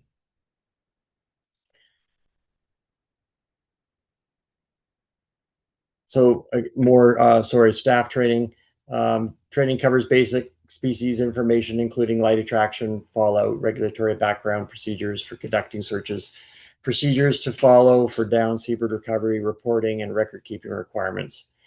Again, we did the down seabird searcher effective monitoring and improvement program. We continued it on, and hopefully we'll be doing that in 2026 as well. But these are the decoys we use and the information that they have to follow when they find the decoy. Public outreach signs are posted at all the facilities. We have these brochures available to employees, tenants, or visitors. Annual notification to tenants at meetings. So our property managers, when they have their property meetings with their tenants, pre-season, they'll bring up the seabird season. Also started to do another thing this last season was the new moon notifications. I feel that was helpful. So I've been letting our property managers know that a new moon is approaching, and so just to hit their tenants one more time before the new moon arrives, because it's a precarious time for the seabirds. And so I think just another bit of information out there for our tenants, it's helpful. So I'm going to increase that next year. I think it's beneficial.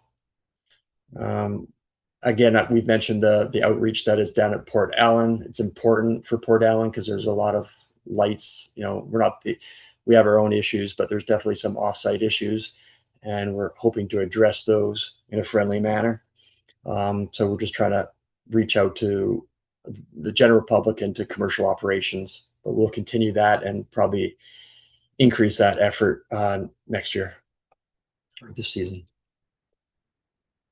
So what do we have for 2026? As we've got our searcher efficiency, I think, is great. And our predator control is excellent as well. Very happy with our contractor. But we definitely need to do some more work. We have our lighting issues that we can constantly work on, and that's going to be, I think, the main focus for this season coming up. As I said, at TSAC, we have some planned lighting changes, swap outs that hopefully will be done before the season, which will be fantastic. But we'll continue with other efforts. Just going through them quickly. Hopefully we'll be continuing our in-house decoy program because it's very beneficial. In addition to the regular preseason trapping effort, continue with a direct effort at TSAC to prevent unauthorized calf feeding and remove predators year-round in order to help reduce the predator population well in advance of fall season. A change to that is Hokulea Village also started year-round predator control in 2026. So that's great. 2 of the 3 facilities will have year-round predator control. We didn't have much of a problem at Port Allen this year, so it's not as important. Continue efforts to control vagrancy at Hokulea Village. Sometimes it can impact our searchers just for their safety concerns. So we ramped up security in those areas, and we will be doing the same again at Hokulea. Conduct lighting audits earlier in the year. That is definitely going to happen. So instead of something like July or August, it should be more like May and June, just to give the property managers more of a heads up of what we'd like to see happen and give the tenants time to implement their corrective actions. Preseason vegetation control at certain areas to ensure effective searchability. Again, I mentioned that before, and we'll be doing that again just to make sure that those potentially heavily vegetated areas are much more searchable. And implement more effective lighting mitigative efforts at Port Allen and interior lanai lighting at TSAC. I've discussed those. And the lighting upgrades at TSAC again, 2026. And again, something that we want to do is start the conversations with specific neighboring properties that have seabird unfriendly lighting. That could be a factor in the down birds coming down immediately on or immediately adjacent to our covered facilities. So we'd like to have those conversations to see what we can do just to have the overall fallout in Port Allen be reduced. Keep it friendly. Anyway, ensure preseason outreach to tenants and contractors of all of our covered facilities is effectively implemented. We want to just take a closer look at our in-house program at reaching out to all our tenants, seeing how we can reach them all more effectively with our brochures and stuff electronically, etc. The new moon thing that I mentioned, I think is effective. That if we can get that sent out electronically to all of our tenants, I think it'd be very helpful. And thanks for helping me through that slideshow, but that's it. Thanks, Jeff. Yeah, thank you, Jeff. Yeah, and we appreciate all the minimization you guys are doing for your lighting. I think this next year, yeah, we're going to see a big difference. And when we come around to the annual review next year, I think we're going to see some good stuff. So really appreciate all your hard work. If members of the public would like to make any comments on the presentations that you guys have just seen, you guys, folks can email us with their comments. In the meantime, we're gonna see if there's any comments from the committee, and we can start a recommendations slide at this time. I have a question for DOFA. As I understand it, there is a request or a letter that came in to change the discovery rate from 50% to 65%.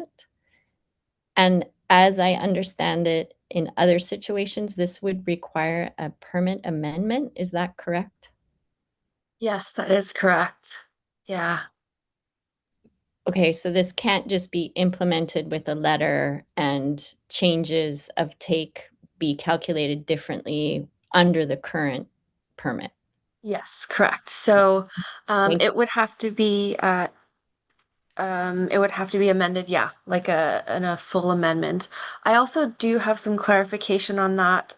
We spoke with the attorney, Deputy AG, and amendments. So it sounds like from our current understanding of our statute, that any adjustments made to the PIPs and PIPs and ITLs will probably be more like a new HCP. So it's going to have to go through the whole process of opening up for discussion to the community, and then it's going to have to be brought to you folks, of course, and then go to the board as well. So we're still, that's actually still an ongoing thing, but yeah, so to work on this with Jeff and other folks, yeah, it'd have to be through an amendment.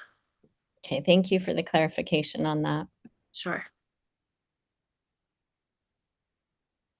Okay. We'll go ahead and pull up our recommendations. Okay, I had one follow-up question on the, guess one of the last slides Jeff went over. So for the year-round predator control, so is that that's at both the TSAC and the Hokule Village? That's kind of in place for year-round already, or? Yes, it's already started. Yeah. Okay. Mhm. Thank you.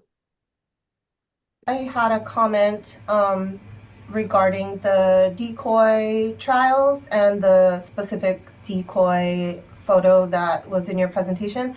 I believe, I'm not sure what year, but I believe in prior years at an ESRC meeting, I think.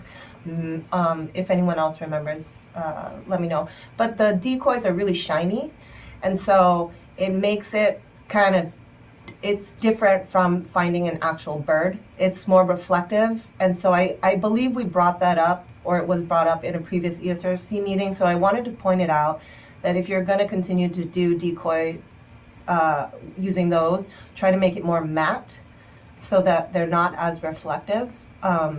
It changes the scenario in which searchers are looking for it. Okay, noted. And then regarding the last adaptive management, you have some unauthorized cat feeding and some tampering of traps and vagrancy issues that you wanted to address. And I had just wondered if there was a possibility of adding security cameras or anything with notification on buildings that inform the public that, you know, what A and B is doing and what is prohibited from the facilities.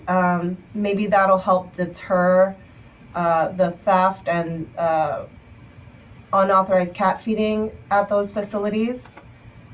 And I just wondered if that was something that you had already looked into or could consider. Yeah, I'll talk to the property managers about that again. But for the most part, you know, they've put up signs. They've been pretty aggressive with the security. But there's just a certain percent of the population that you're just not going to catch. You can, but they're pretty tricky. They'll sneak in from not the main part of the parking lot. They'll come in from other areas and just hide the food in the vegetation. So we're making our rounds, but you know, signage and all that stuff can help. But I think there's still going to be a certain, percentage of the population that they don't really care. But we'll do our best, and I'll again talk to my property managers about that, how we can be a little more aggressive. And sorry, last point, I just wanted to say, I appreciate, agencies appreciate the constant education that AMB has been providing for adjacent property owners. I know that it was an issue with certain cat colonies, and ANB has done a lot of work over the years to do that education and connecting with the neighbors. So please continue that, and thank you for doing it. Yeah, that was Sean O'Keefe, my former boss, who did a lot of that work. So big shoes to fill, literally and figuratively, but I'll do my best. Yeah, I just want to follow up on that. Again, I appreciate this is a really complex location. You mentioned Christmas lights, or like this is just a tough location from many different perspectives. I also want to just piggyback on what Jenny said in regards to the decoys. I think one of the things that we've emphasized, and again, I know you're rotating in, so I just want to bring this up again. So as Jenny pointed out, those are not they're great for training your searchers. They're great for checking if your searchers are A, walking the routes, and B, looking in the places they need to. But the discovery rate in those trials or those you know yeah, those trials is kind of it's your best case scenario. So it's your highest rate of discovery. In other words, real birds they're trying to get hidden as quickly as possible. They're trying to hide themselves under the bushes. They're not reflective. Their feathers are meant to kind of blend into the vegetation. And so the discovery rate is going to be much lower for real birds than it is in those searcher trials. So searcher trials are a great check. They're a great training tool, but and it's great if your numbers are getting up in your trials. But I just want to give a heads up that just because those numbers get up, those represent a ceiling, not a floor. Is that the right way to say it? Jenny, am I getting my directionality right there? It's a ceiling, not a floor, right? Essentially, those trials. Yeah, I think Melissa's right, is that it is the ideal best guess.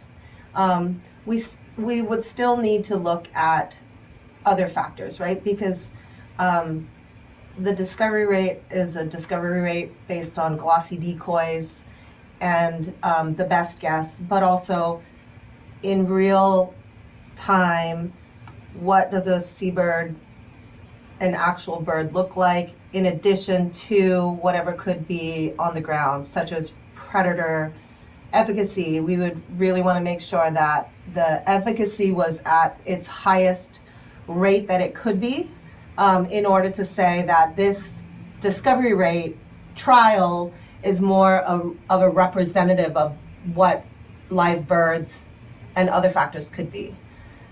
So I would just recommend that, increasing that predator control and adjusting the decoys to better represent a more realistic situation would help the agencies in evaluating different discovery rate requests.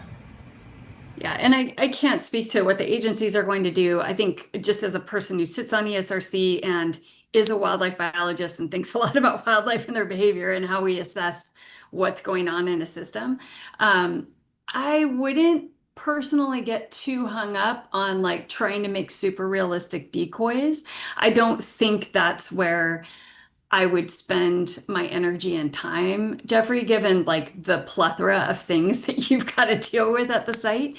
I'm more just sending up a flag that if you're requesting an increase in the discovery rate from 50 to 65% based on decoy trials, that that's an argument that again, it represents a ceiling, not a floor, meaning that if your discovery rate was at 25%, you definitely shouldn't be credited with anything higher than 25% because it represents a best case scenario.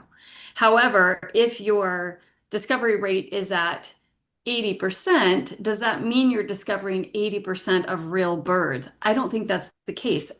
Cats aren't dragging off decoys and eating them. So unless you have total absence of predators from the site, where and are doing dog searches, I would say those are the two things that would convince me is you've got great searcher efficiency trials. And I'm not saying you should use dogs at the site. I think that A and B has emphasized before that that's not a possibility at the site given the shopping environment, the retail environment. But what I'm saying is what would convince me that the discovery rate should go up would be like, I'm convinced that predators aren't dragging them off into the whatever, and so they're not getting discovered. And I'm convinced that you're finding every last bird that comes down, or a good portion of the birds that come down, because you've got something like dogs that are really great at finding them beyond human searching capacity. So anyways, it's more just kind of anticipating that you've said you want to go through that request, and I know that that's a whole lot of work. So I don't want you to have surprises down the road if that's your intention. I want to make it clear kind of the reasoning that I would be evaluating that request by. Okay, thank you.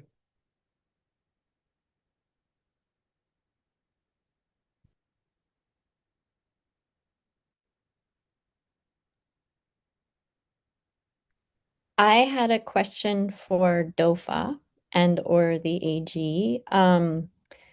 Given that Port Allen is a very complex grouping of properties, and it sounds to me like 3 birds came down at a gas station, what is the process, or what is this? How does one go about either discussing directly with that property owner and gas station operator of becoming part of the KSHCP, and or what are the implications for take of endangered species by that entity? Thanks, Lisa. Yeah, that's a really tough question. Definitely something we've thought about. I know the specific property that Jeff is talking about. The agencies did have a chance to actually go down there and see it. We made it a point to go down there and look because there is one particular, the gas station that's extremely lit. It's basically like gas station lighting, but no roof. So super lit. The agencies have repeatedly reached out to them and told them, they may be, their take of endangered species is unlawful. We have not been successful in like reaching out to them. I think the difficult question. Would um, DoCare officers help? yeah, so that was my next thing. So the difficult question comes in like with doe care. And that's actually not as simple or easy, I think, as we'd like. I don't know if I can speak to the details of doe care. Yeah, we kind of like we kind of went down that road and tried to see like what kind of enforcement can happen.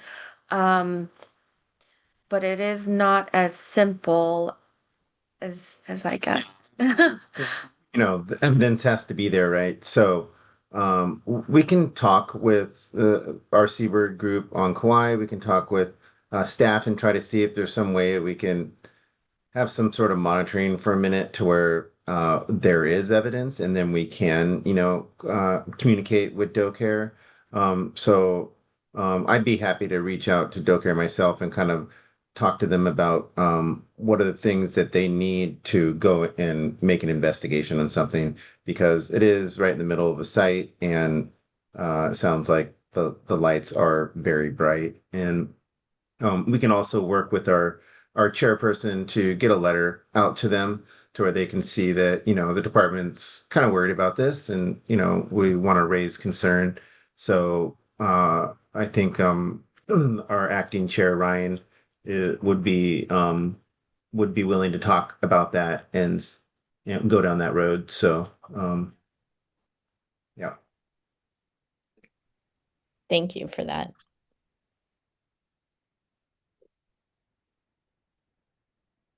Appreciate any effort in that area.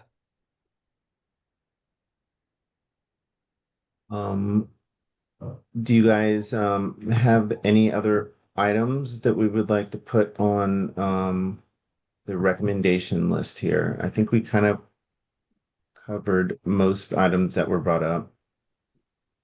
I just have 2 things. Yeah, the final bullet, can you clarify what's meant by that? I mean, I don't necessarily disagree with it. I just don't understand exactly what's meant by, is that if they're I mean, it seems like they've already said they're increasing at 2 of the sites to year round. And so is it like adding, yeah, I'm not sure what that one is specifically. Almost like continue with the ongoing increased predator control. I don't think we need to make it as a recommendation because they're saying they're going to be doing this. So I think we can just revisit their their data collected in the next year to kind of see the benefits from their increased predator control. So I don't think we had that as a recommendation from DOFA. We just had an adaptive management Okay. or lighting. Jason, Yeah. for the sake, I do think though that things that if it's something that needs to be worked on over the next year, it needs to show up either on your recommendations or on ours that refer to yours. So I'm really glad they're saying that they're going to do it. But as a way of making sure we've got that check next year on things, it still needs to show up. Sorry, go ahead, Karen. So carry out your plan to increase predator control. Okay. Yeah, I mean, I think it would be, I guess when I was looking at the predator control numbers that, that Jeff had on the table, it seemed like clear that the predator control should be starting earlier in the, since there were still pretty high capture numbers in October. And so I guess if the presentation next year can include, I guess that comparison of the monthly capture numbers or something, to see, I guess that I want to see that the predator numbers are lower during those early months of the fallout season. Yeah, we had a column that said preseason captures. Yeah. So it'll just cover, instead of a month, it'll cover several months, right? Several months. Yeah.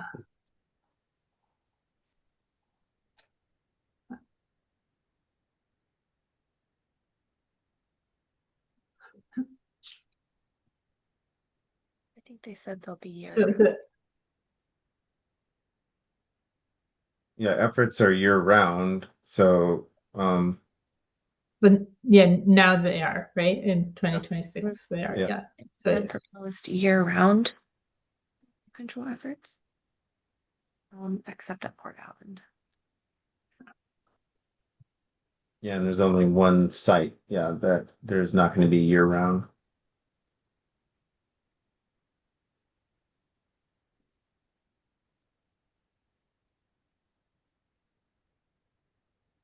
Okay.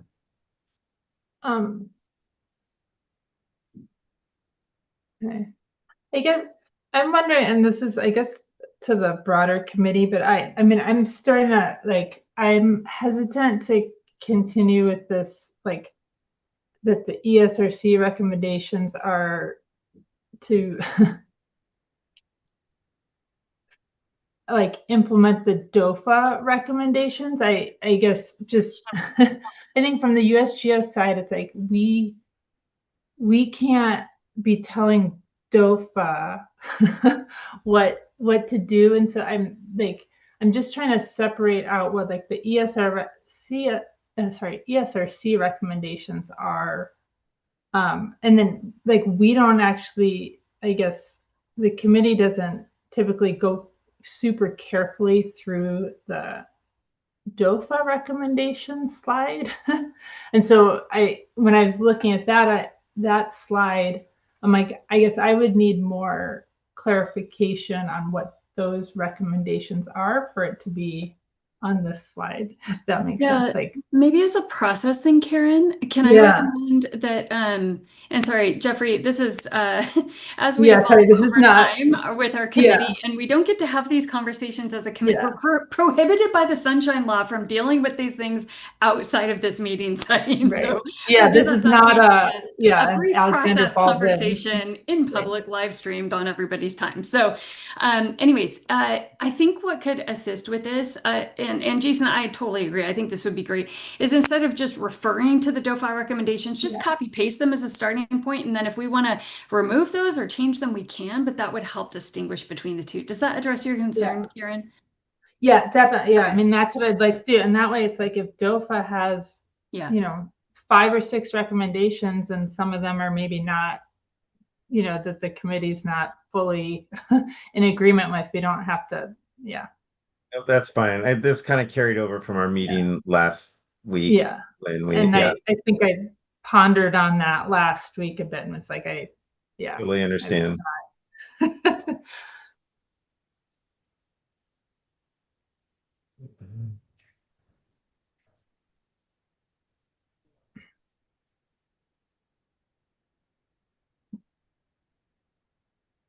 Because the planned minimization actions are the lighting and other things that were presented in the slides. Like the pre-season lighting inspections and those What was pieces. listed in the middle and in the slide. Yeah.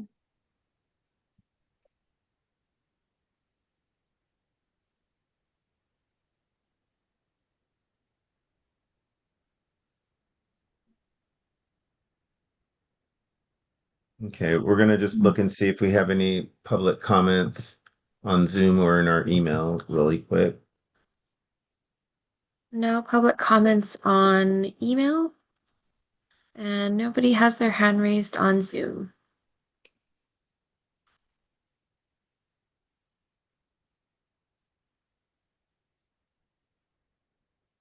Do I have any anything else that we'd like to put on here? If you guys are okay with this, we can save this slide. Recommendations from the committee.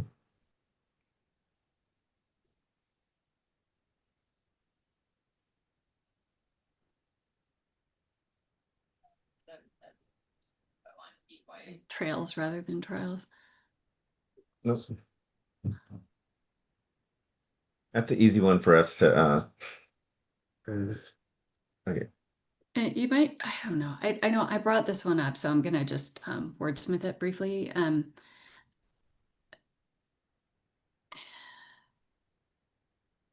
I feel like on that third bullet, it's going to be captured in our transcripts. And this is not an action item. This is more something that I wanted to make sure that Jeffrey's keeping in mind if they're going to go in and request a permit amendment, which is a lot of work.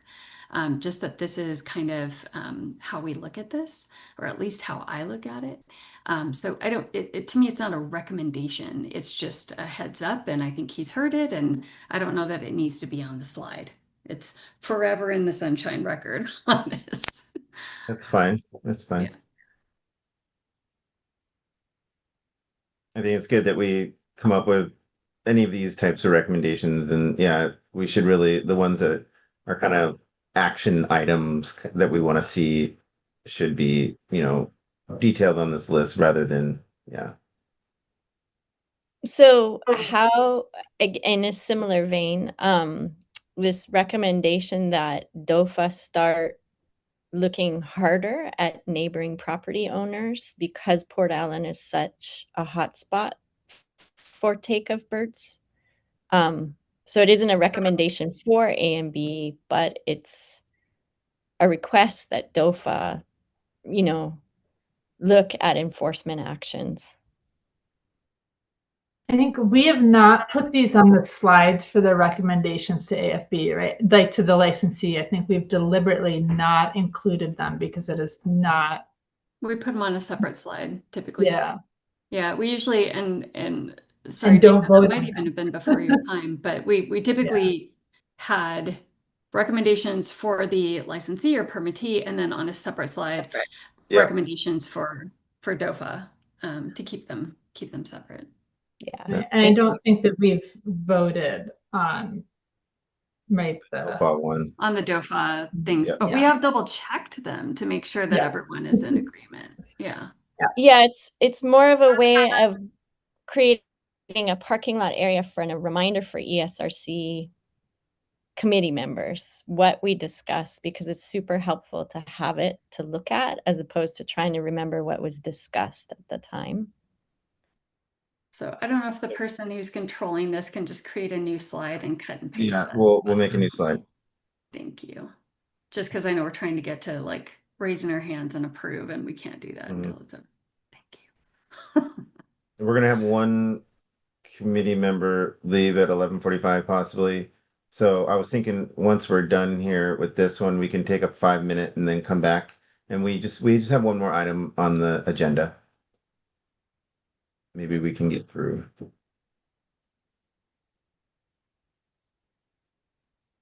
Okay, so do we have a DOFA? Okay. So can you put at the top ESRC recommendation for DOFA?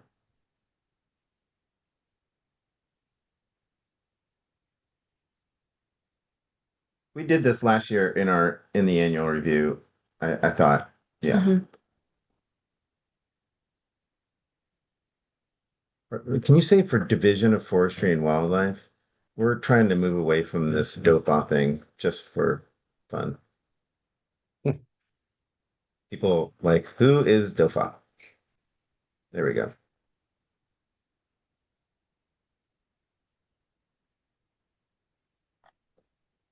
All right. I will stand by for thumbs up. Until. Thank you, thank you. Thank you guys. Okay. We'll get we'll take a 5 minute break and then so it's 11:16. We'll come back in 5 minutes and then we'll move on to our final item if that's okay with everyone. All right, 5 minutes. See you guys here in a few. Thank you. Thank you, Jeff. Thank you, Jeff. Thank you.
Okay, we're back, everyone.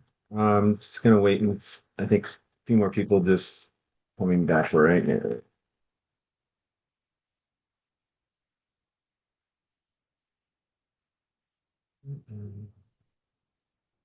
Okay. All right. Thank you, guys. We have one final item for today. And the next item is 2E. It's the status of the Hawaii Department of Transportation, HDOT, who's a participant in this HCP. And we'll move forward with our DOFA staff presentation at this time with Kelly. Thank you, Kelly.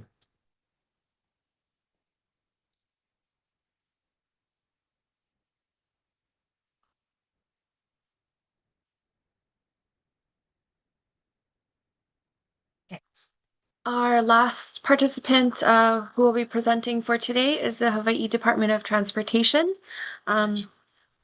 Their project is Lihue Airport, Nauwili Harbor, and Port Allen. And those are the three. Oh, sorry, we'll wait one sec as we get that pulled up.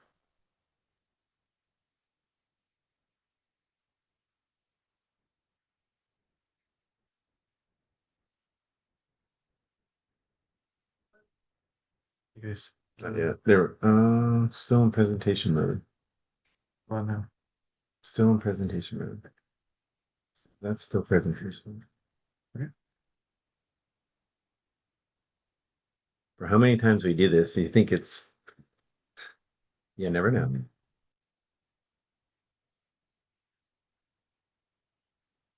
Yeah, I think that's the one.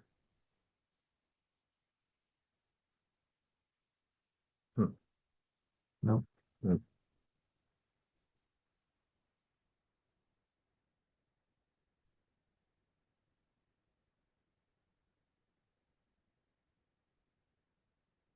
Yep.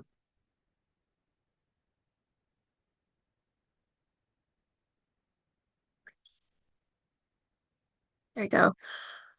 So our last participant who will be presenting for today is the Hawaii Department of Transportation.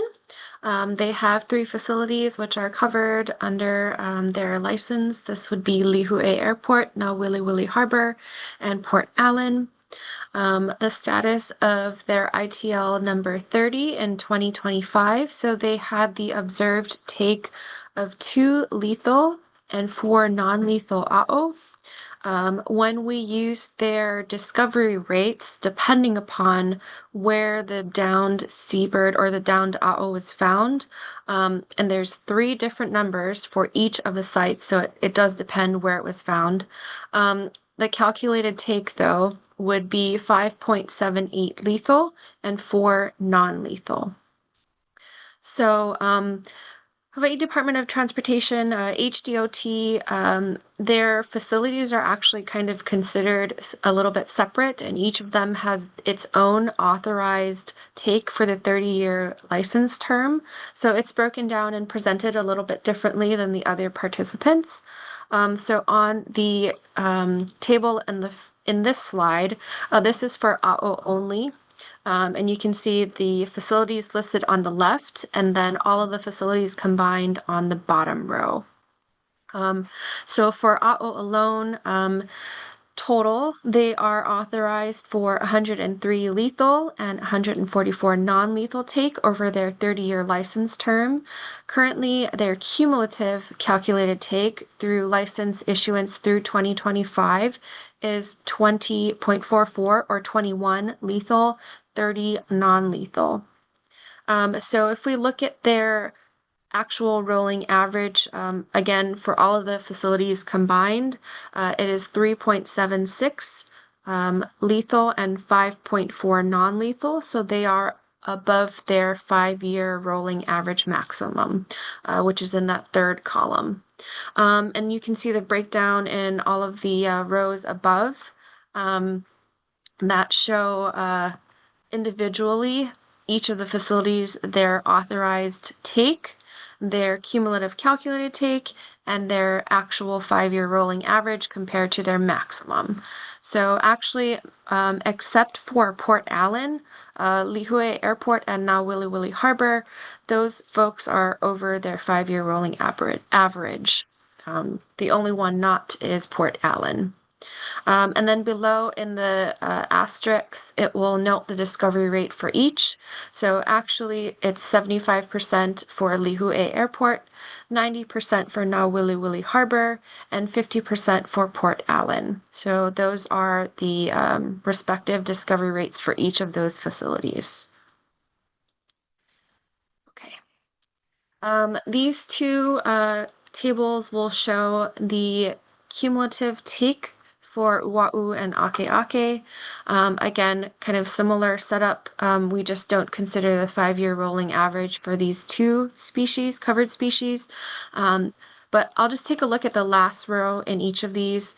So the HDOT is authorized all facilities combined for 5 lethal and 12 non-lethal fledgling take for Oahu.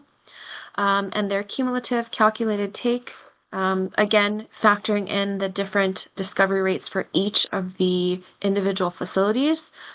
They are currently at 1.44 or 2 lethal take and 1 non-lethal.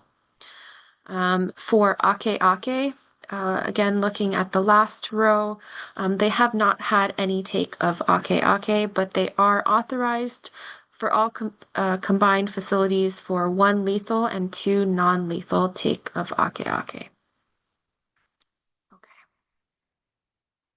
For HDOT, actions implemented in 2025. So they kind of carried on with all of the things that they've implemented in the past. There weren't any major changes to lighting or I think there weren't many changes across their KSHC program. Apologies if I missed something. But Greg will probably go into it a little bit more. But one area that they did really try and work on is feral cat feeding in public areas of Lihue Airport. So this is something that they really noticed in the past fledgling season that kind of seemed to it seemed to get a bit worse, and it was quite an issue. So they really tried to tackle it. They met with management. Management in turn visited areas where this was occurring.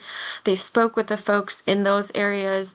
They're working to increase messaging across the airport facilities and all of their contractors. They're sending out memos, again, outlining that feeding of feral animals, chickens, and cats are prohibited. They're developing signs for this as well. And of course, anybody who comes across the feeding stations, it's tossed out immediately when they locate them. They're going to continue to try and work on this and tackle this issue in 2026. So this is something that's been an issue, but they are aware of, and they're working to try and target this and figure it out, how to tackle it. Okay, so recommendations for HDOT. So there was an outstanding ESRC recommendation. This was to kind of look at technology that I think was seen at other smaller airports to kind of turn on lights only when planes are, supposed to come in or leave. According to HDOT, this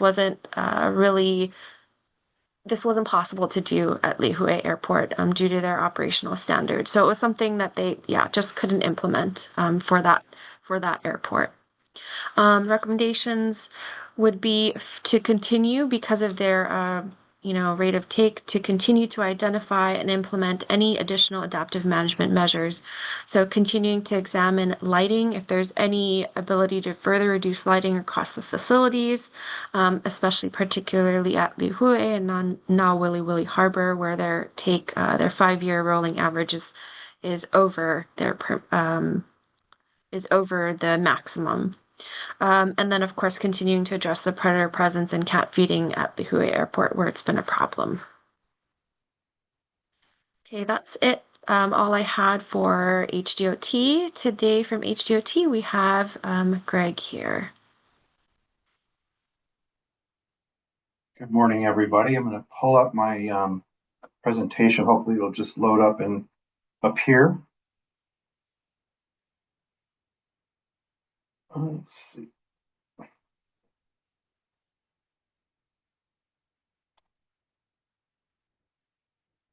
Can everybody see that okay? It's just coming up here. There we go. Yep. Okay. And is that pretty full screen or is that on the edge? I can't tell. Looks like It's almost full screen. I think it's good. Okay. Awesome. Thanks, Jason. Good morning, everybody. My name is Greg Spencer. I'm a consultant with H.T. Harvey and Associates, and I've been working with HDOT for the last several years, providing technical assistance and support on habitat conservation planning. In particular, I've been involved with HDOT in the implementation and sort of management oversight of the KSHCP at its 3 covered facilities on Kauai. And so those are I'm going to talk a little bit about review where these facilities are located on Kauai, and then walk through the various components of the implementation program, and then hopefully that'll generate a couple of questions and maybe a little discussion at the end. But I want to start out with this opening slide and just kind of review where these facilities are located. Lihue Airport is in the town of Lihue. They're in the southeastern portion of Kauai. It's close to Wili Wili Harbor, which is just a little bit further south on the other edge of town. On the other end of town, it's a commercial maritime port and handles all of the large maritime container materials and shipping transport that happens on and off Kauai. And then there's a smaller facility, Port Allen Harbor, which does not process and transport or receive commercial materials, but it does support some other activities, including public access for various kinds of recreation like fishing. And I want to point out the people who were most involved on the HDOT side. Craig Davis is the airport superintendent for Kauai. And so he manages pretty much everything operationally and administratively and otherwise at Lihue Airport. And he's a great partner and has been really supportive of all of the KSHCP initiatives that we've been implementing over the last several years. And he's always very open to recommendations, different things that we can do to make improvements. So thank you, Craig. Robert Ciccone is the acting Harbors District Manager on Kauai, meaning that he's responsible for operations and management at both Wili Wili Harbor and at Port Allen Harbor. And Chris Takeno, whom you all know, is the Environmental Compliance Manager at HDOT, and he's generally considered, I guess, the kingpin in terms of like management oversight of the KSHCP.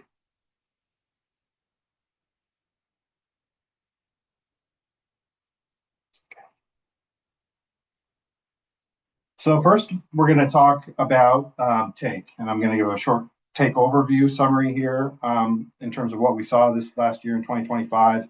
And I'm going to make a couple of clarifications that are going to be slightly different than what Kelly presented, and I'll explain why that is when we get there. But all of the incidental take at HDOT's covered facilities on Kauai were associated with newel shearwaters in 2025. So we didn't have any Hawaiian petrels, no band rump storm petrels. At Lihue Airport, we observed 2 newel shearwaters, and both of those birds actually resulted in mortality, which is unfortunate and not something that we commonly encounter. So we ended up calculating a lethal take for 2025 at Lihue Airport of 2.67.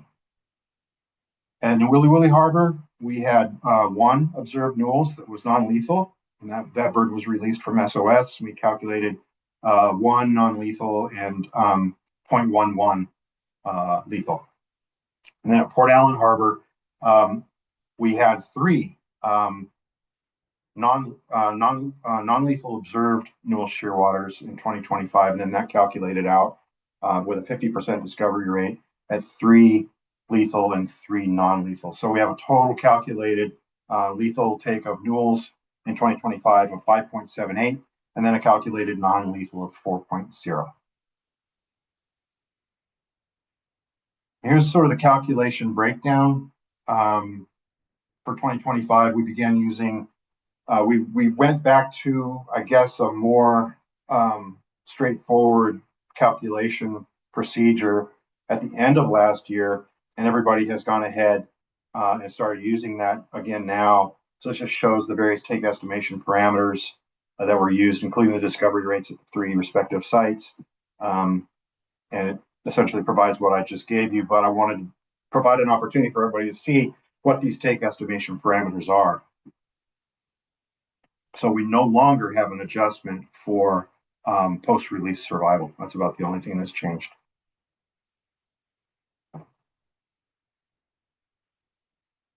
So we also calculated 5-year rolling averages, which helped us put together sort of a snapshot of the take status through year 6. And I'll talk through this a little bit. This graph shows the calculated 5-year rolling averages based on 2021 through 2025. And those numbers are at the top of the bar. And on the right-hand side of the bar is the bold number, which is the actual 5-year, the maximum 5-year permitted amount. And so, as Kelly had pointed out, we are slightly above at Lihue Airport and Nowili Harbor, and we're significantly under at Port Allen. And these numbers are a little bit different, primarily because I think, and Kelly, you can think about this, maybe we can connect offline on it, but I think that using the numbers that were in the draft annual report and the participant report that's still in progress right now, those numbers were not final numbers. We went through, we did some QA/QC, we found a couple of errors, we circled back with the prime contractor, got those resolved, but I don't think that was before you pulled some of those numbers out for your staff summary report. So it changes a little bit, but it's not super significant. But I think the thing I want to point out around this discussion of remaining within or exceeding the maximum 5-year permitted rolling averages, 5-year rolling averages, is that all facilities combined, we're very close to the max. So we're not really significant. HDOT is not significantly exceeding, but we're right on the cusp. So for all facilities combined, the non-lethal 5-year maximum is 4.8, and that's exactly where we are on the calculated 5-year average. And with the lethal take estimates, we're running a little bit above. So it's not something that has us super anxious right now, but it is definitely something that's feeding into the work that we're going to do and the things that we're going to look into in the lead up to the 2026 season. So it's not trivial by any means, but it's we don't really have alarm bells going off, but we're watching it very, very carefully. And that table to the right just kind of gives us some sort of a summation of where we are. So for Mule Shearwater, total calculated lethal take is 20.56. Non-lethal is 27. The 30-year permitted for lethal is, as Kelly said, 103. And then non-lethal is 144. That means that we've accrued about 20% of our lethal permitted take for Mule Shearwaters, and for non-lethal about 19%. And for Hawaiian Petrels, 1.44 lethal calculated, and non-lethal 1, 30-year permit, max is 5 and 12. And then that puts us at a percent accrual of 29% lethal and 8% non-lethal. And I want to point out, before I move away from this slide, that as Kelly mentioned in her intro, we are at about 18% of our permit term, and we're at collectively as a participant group, we're at about 18% of our NULS permitted take. So, not again, unless I'm missing something, we're not terribly alarmed. This seems like it's fairly consistent with what the predictions were back in 2020, but we're watching it carefully, and we're certainly not wanting to start riding above the max. We don't want to exceed our take, and even if we do, we certainly don't want to remain there. So And this is a slide that has a lot of information in it, so I'm open if anybody has any thoughts or feedback on this before I move on. We're going to move away from take. We're going to start talking about other minimization measures. We can come back to this at the end too. So down seabird searches are being done pretty consistently the way we have for the last few years. We primarily have now incorporated a contractor to run most of the searches at Lihue Airport. We still have a staff member from HT Harvey that's dispatched there, assigned there to Lihue Airport. But collectively, we've got a really good team. They do the twice daily searches, September 15th to December 15th. They focus entirely on the public area, so we leave the AOA to USDA Wildlife Services, which they cover as in addition to all of the searching and surveillance work they do for the Wildlife Hazard Management Plan. They also, if I haven't mentioned this in the past, I'll bring it up again here, that Wildlife Services, they're not just responsible for the AOA. They're in implementing the Wildlife Hazard Management Plan. They cover the entire property. So our team encounters them regularly in the public area, and we exchange information. We talk about what we're seeing. We share concerns or whatever it may be. We have good coordination with them, and we cooperate on the monitoring. So that's great. Yep, search effort is pretty seamless nowadays. We have a app that the data gets entered right into in the field, and then it can be uploaded to a Excel CSV worksheet, which makes it really easy to work with in post-processing. And then this last year, we didn't do quite as much work with the decoys. In fact, the decoy work is entirely training based, but we did try to run them twice a month at Lihue Airport in the public area, and that's just to maintain proficiency, keep people on their toes, and ensure that we stay within our approved discovery rates. Here are the grounding locations for these two Newell shearwaters that we discovered at Lihue Airport in 2025. They both came down in the same general vicinity, and this is kind of like right in the middle, right in the hub of the main terminal ramp within the AOA. So we are looking into this and trying to understand if there's possibly something happening that is either anomalous or needs to be addressed, or there may be some corrective actions that we can take. It's a sensitive environment, so we're trying to do it in very, very close coordination with airports and USDA Wildlife Services, not only so that we get a really good understanding of what's happening there, but because this area has so many sensitivities associated with it. It's a restricted area, it's a high airline traffic area and stuff like that, so we just need to be mindful of that.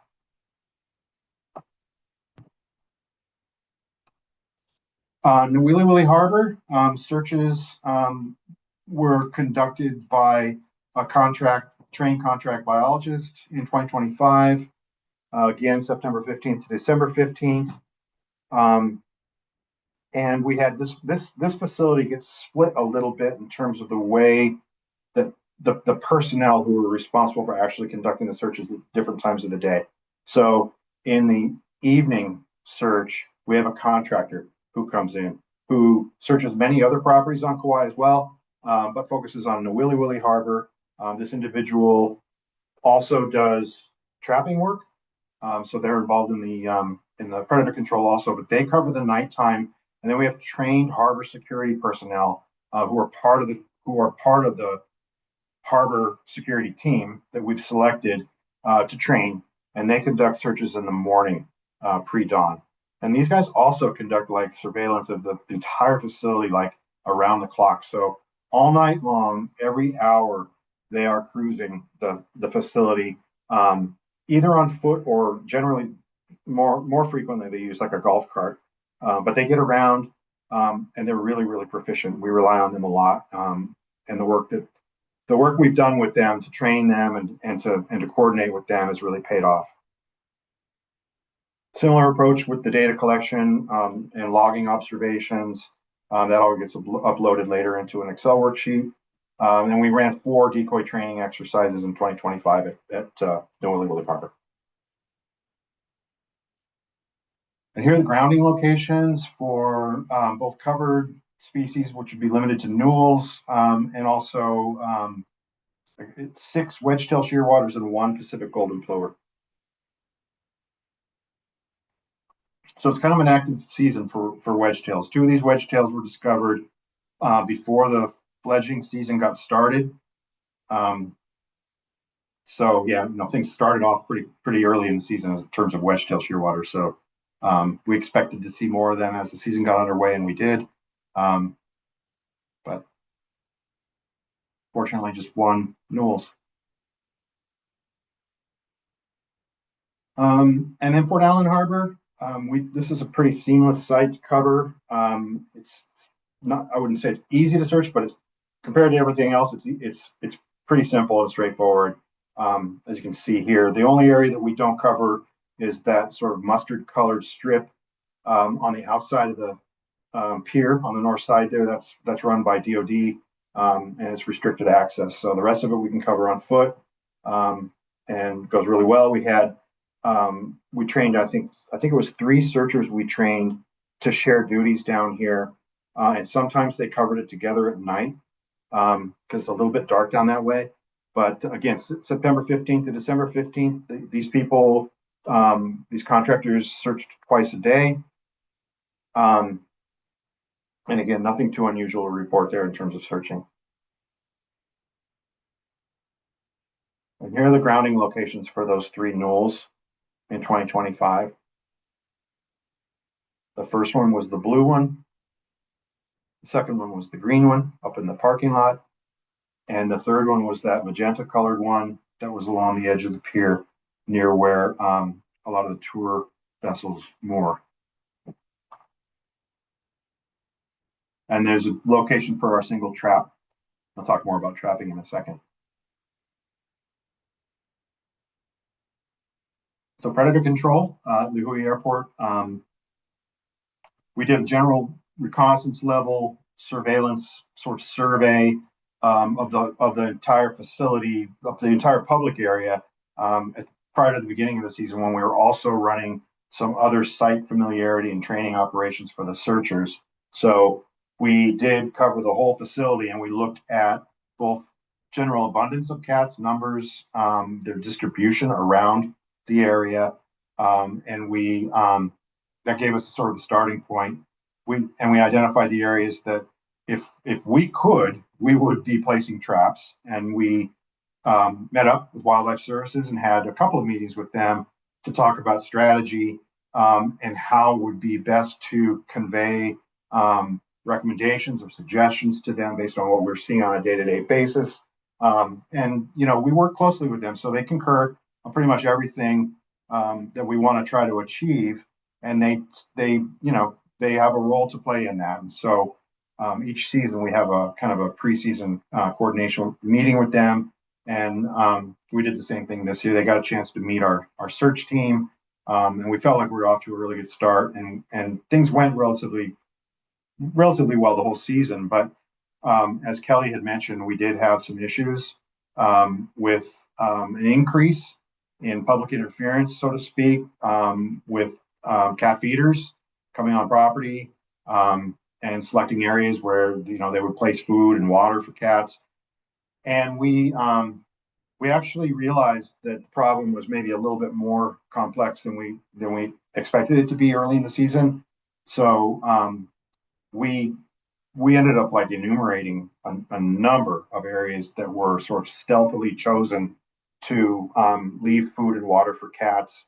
And what we did is, once we were aware of the problem and the magnitude of the problem, we went in and we removed as many of the containers that we could possibly find. We did a bunch of other outreach with tenants on site, air cargo folks and stuff like that, who we thought might be involved to some degree or have knowledge of the timing around the feedings and stuff like that. So we just started getting the word out, started getting out and talking directly to people who were working there, explaining the situation and what we are trying to achieve with the program.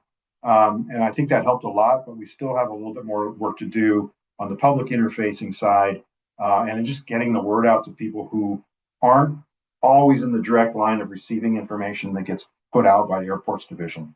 So we need to bring some of these people who kind of ride on the perimeter a little bit more into the fold. So that's an objective in 2026. And I'll just point out for all these facilities, no animals are ever released back on property or in the surrounding offsite area, but taken well away from the covered facilities. And this is a picture. This graphic gives us some idea of or animal activity level, predator activity level at LaGuardia Airport. We can see that at nighttime, animals are quite a bit more active and perhaps more numerous, whereas we see a decline in their visibility in the early morning hours. All this data is collected by the search team themselves. So they're out here twice a day. They're covering pretty vast areas of the facility, and they're collecting this data daily, twice a day. So we have I think, a robust data set. And so there's just some numbers there on the right-hand side of the slide. So you can kind of see the order of magnitude difference between nighttime and pre-dawn animal abundance. And then our results. We had 1,001 trap days, both within the AOA and the public area combined, and a total removal of 6, and a number per day of 0.006, which ironically was the same removal per day that we calculated in 2024. In the Willy Harbor, we had really good success this year. We did the reconnaissance level assessment before the season got underway, which told us what we generally anticipated, kind of the same sort of pattern that we've seen in the past. And then we got right to work with trapping, and we removed 17 animals, whereas we only observed 15. So we had really good success with that, and I don't think we actually observed animals after the 21st of October. So we had consistent observations going on while trapping was underway, while animals were getting removed. But then at some point we appear to have just pretty much eliminated them from the property, or at least eliminated their catchability. And we weren't really seeing them anymore after mid-October. So that's a good thing.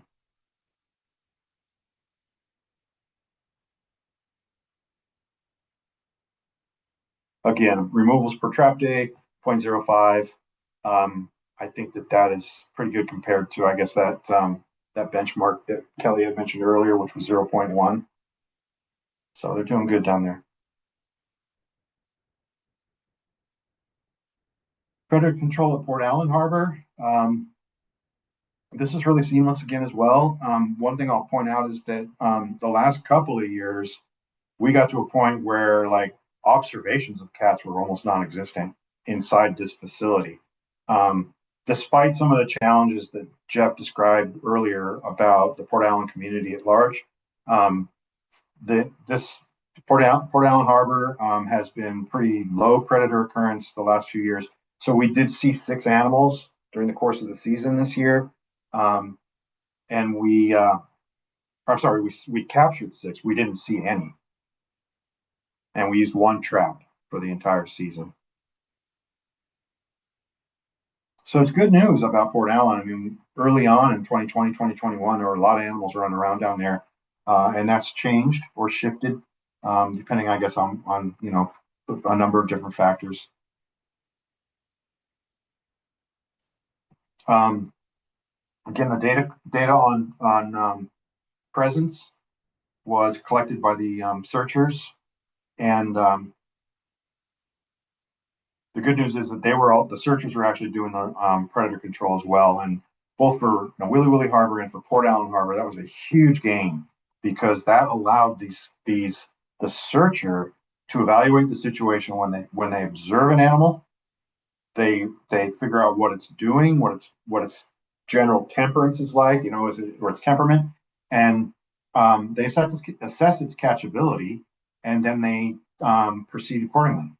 They use a variety of different baits, and they're able to reposition traps in real time. So that's something that's really a big advancement, I think. Moving on to training and outreach.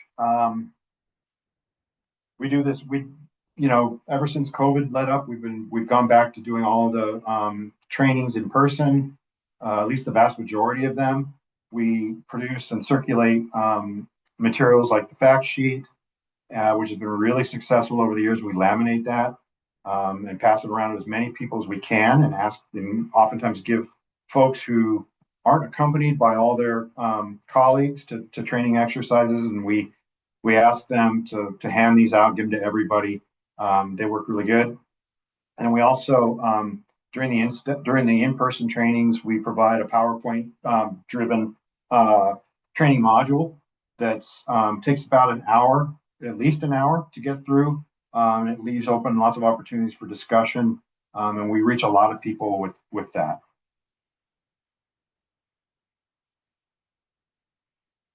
So training summary for Lihue Airport in 2025, we got to 30 HDOT employees in the operations and management side of the house, at all levels. In addition to TSA, airport security, and other support staff. So we had two separate trainings. One was the big one in the conference room with everybody coming in, all hands. And then we had another one that was very specific to site security and operations. And that just built upon the initial training and just reached more people. And we had 4 searchers that were trained that shared the duties of the daily searches.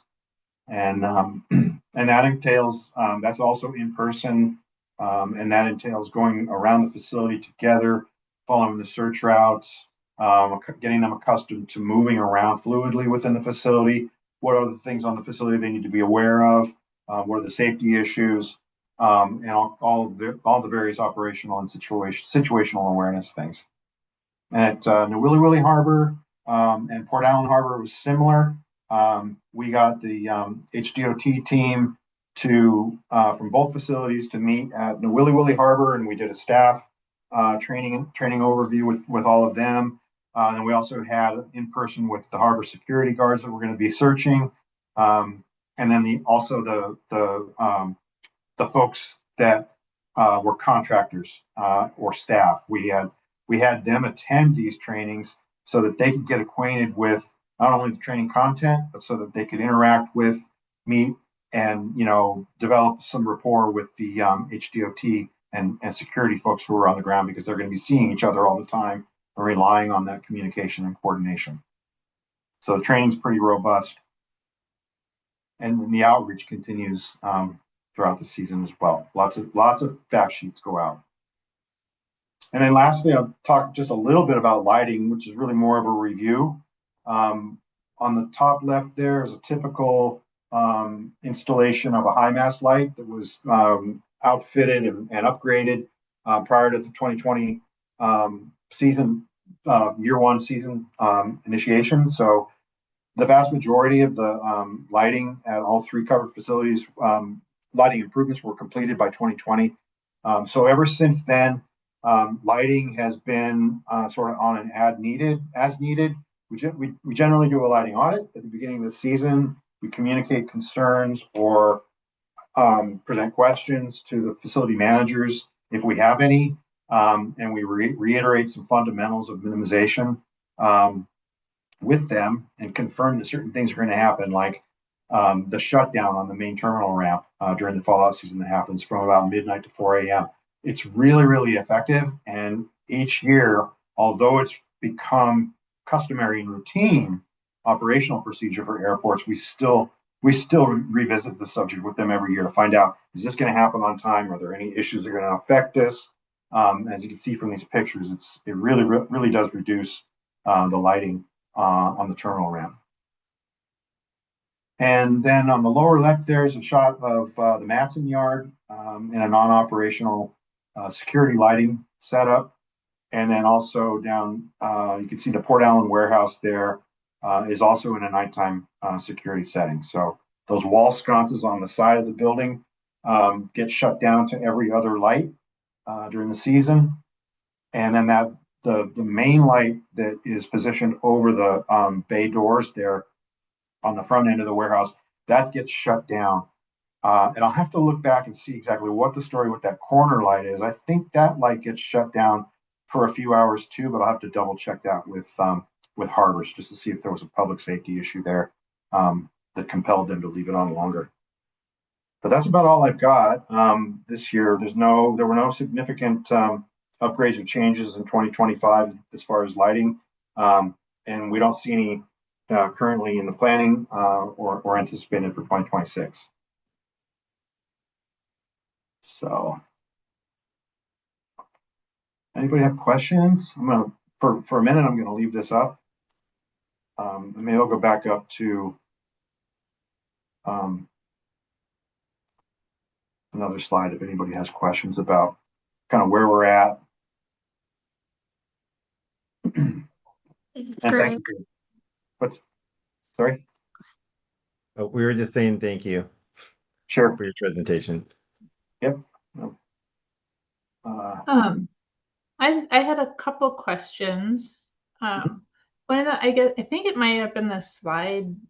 Is it the slide before that one that you're showing that has Okay. the well, the calculated take 2025? It's where you have the values for all of the the calculation values. Yep. Is this the one? Yes, thank Okay. you. I guess I think I don't have the history with this project. I'm curious why the discovery rate for Navili Valley Harbor is 90% and it's 50% at Port Allen. Was that was from trials, or Yeah, that's a just good because you question. later in the presentation said Port Allen's really easy to search? Yeah, it is. It is. We ran trials in the lead up to the approval, the completion of the PIPs and the HCP before 2020.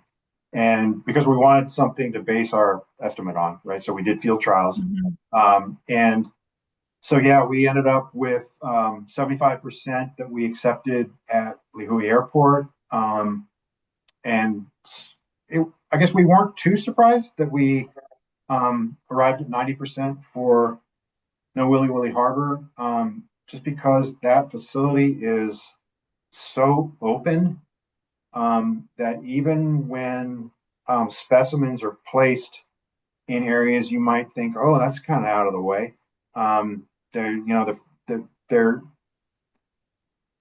that facility, the harbors, are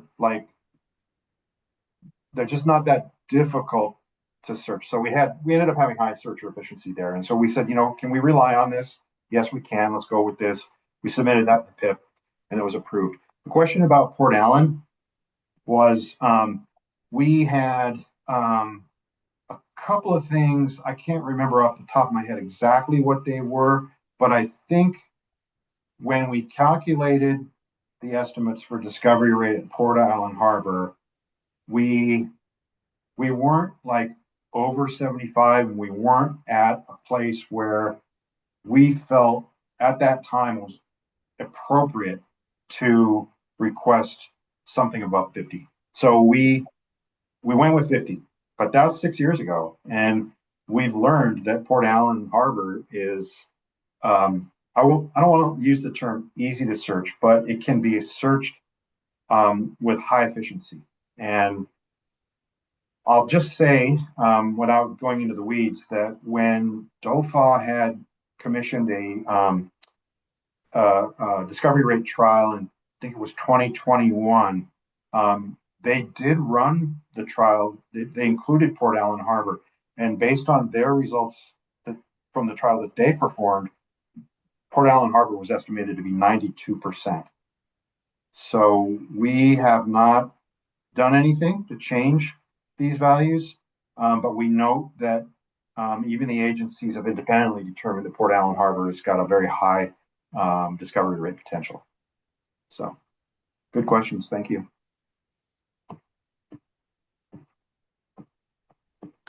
Sorry, just for clarification, because time does go by. My memory, and correct me if I'm wrong, is that one of the reasons it was lower was due to the presence of predators at the site and kind of is that accurate? Because there's two pieces, right? Your ability to discover the individuals, but also did they disappear before you had the opportunity to discover them? And if there's a lot of predators there, then as open as a place may be, it also provides easy pickings for a predator in that open environment. So we used wedge-tail shearwater carcasses, so they were all deceased post-mortem specimens, and so I do think you've kind of triggered a memory for me, Melissa. I think that it is possible that because we couldn't fully resolve the loss of maybe it was one or two carcasses, that we said, look, we're not going to do another trial. But we can't resolve like what happened to those, and that's actually not a great thing to have trial specimens disappear and go MIA, because you're like, well, with carcasses anyway, you're not really sure what happened. It's either maybe somebody didn't like seeing it there and they threw it away, or like you said, maybe a predator took it. But we weren't sure. So we didn't want to jump to conclusions or, make any assumptions that were inappropriate. So we just deferred to we took the conservative value. 50% was what has been sort of this like baseline standard, right? So, but it could change. We just haven't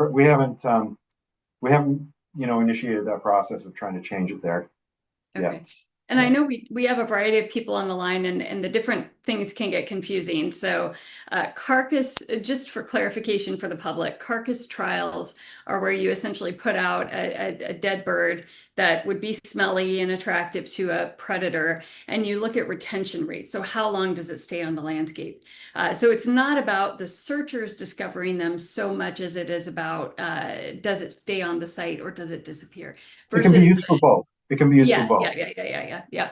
Versus the decoy trials are with, plastic individual that's not going to be attractive to a predator. In theory, if it's found, it should be reported. And so it's more about your ability to discover the things that fall down on your site. So anyways, just a clarification for the public. But yeah, that was my memory, is that it was a potential predator issue, and that's why it's at 50%. Yeah, I mean, any of these facilities that are open to the public have the potential to be tampered with by the public. So we don't know what the motive of an individual is. Someone who finds the carcass of a wedge-tailed shearwater and it's got a label on its leg, they may say, this doesn't belong here. This is a drag. They just get rid of it. Some might look at it and say, oh, I should call the number on this thing and report it. Whether they, and if they choose not to, you can't control that either. So I like the decoys more because they don't have those caveats associated with it. The things that you were discussing earlier are reasonable things to talk through, but they're nice because they don't represent some undesirable characteristic, right? So some facilities don't want you placing dead birds on the property, right? That's just the way it is. They don't want them there. It could lead to other issues or complications, right? Sorry, for the sake of time, yes, totally get it. Just my explanation was for the public of the different purposes those serve. And if we want to change discovery rate, those two tools are important. How well are you doing at searching? What is carcass retention? So sorry, it was more methodology explanation for the public, not I know as we head into lunch, my purpose was not to have an extended discussion about those two. Sorry about that. Yeah, okay, that's cool. Any other questions? Well, thanks, Greg. We're gonna I'm gonna just let the members of the public, if they have any comments, to go ahead and put those in email now. And in the meantime, we have some dialogue going back and forth. We'll work on a recommendation slide if there's any recommendations coming from the ESRC at this moment. Okay, thanks, Jason. I have one other question I wanted to ask about the timing of the trapping, and I want to say this came up last year as well. So it looks like your trapping's not starting until September. Am I looking at that figure correctly? That's correct. And I think I feel like I should have looked at the notes. We touched on this last year about having trapping start prior to the fallout season so that the predator numbers are down prior versus starting. So right, you have high like the numbers captured don't go down until like end of October or November. Animals, Yeah, yeah. I And think so it's like if it were to start earlier, yeah. It certainly and could so start earlier. I think that was our intent in 2025 was to get the traps started 2 weeks out. But I think it was partially related to some logistics on the contractor side. And so, yeah, maybe we'll work more carefully with them next year to get coordinated in advance of the season. Part of the issue with like Lihue Airport is that we don't control the trapping there. We play a role in it. We inform what needs to be done. And we even consult with our animal control contractor, right? And say, hey, if we did this way, or if we prescribe to our partners to do it this way, would we make a difference? Would it improve removal rates and stuff? And so those are the things we're talking about all the time. But in terms of getting boots on the ground and traps open a couple of weeks before the fallout season starts, I think that continues to be a goal. But this last year we did run into, I think it was simply logistics on the contractor's part.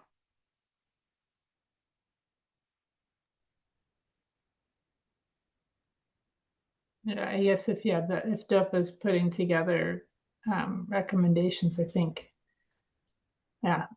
Considering to start the predator removal prior to the start of the season. Yeah.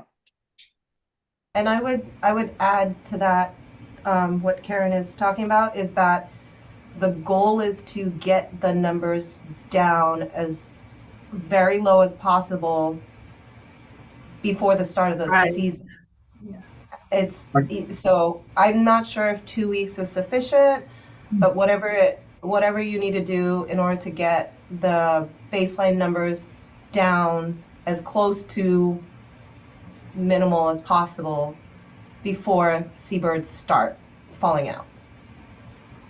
Well, and I know this control. has been a discussion every single year for every single licensee. Sure. I will say, just to remind you, that predator control is going on at the airport year round. They just increase it during the seabird season. And it's part of the bigger process, right, of saying, hey, what are our shared objectives? We have a set of objectives under the KSHCP. We have a set of objectives under the Wildlife Hazard Management Plan. How can we address both and improve the way we're doing things? And so it's a collaborative process that we share to meet these objectives outlined in the KSHCP, but also, to make sure that we don't compromise on anything else in the process.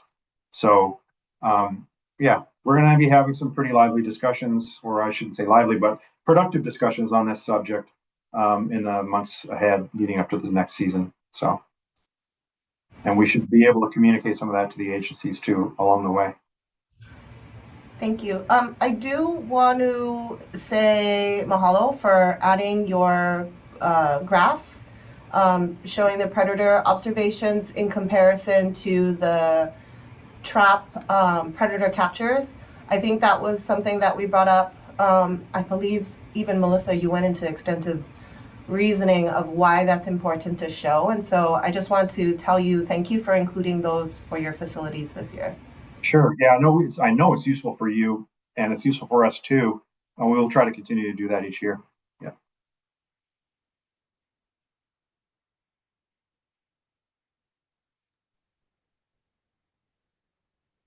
All right. We can go over these recommendations here, see if we're okay with that. In the meantime, we're just going to check and see if we have any public testimony on this item. So we'll look on Zoom and in our email and see if there's anything. No public comment on email, and nobody has their hand up on Zoom. We can continue to move forward with approving this recommendation slide. If you guys don't have anything else, if we don't, the committee doesn't have anything else.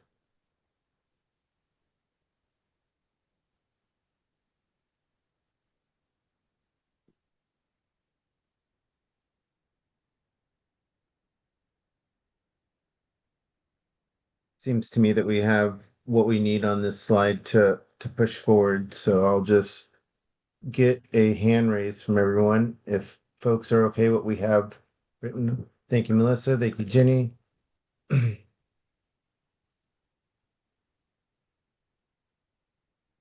Yeah, so I just want to thank everybody again for your time and attention, good questions, and all the support that you provide to help make this a successful program. I really appreciate it. Thanks. Thanks, Greg. Yep, you make it a little bit easier for us too with all the things that you guys are doing. So it's great to partner with you guys and work through these things and have a good project going. Thanks, Jason. All right, we're gonna push this recommendation slide forward. I saw most hands from everyone. So we're gonna put this one in the books. And I think at this point we would normally take lunch, but we are done. So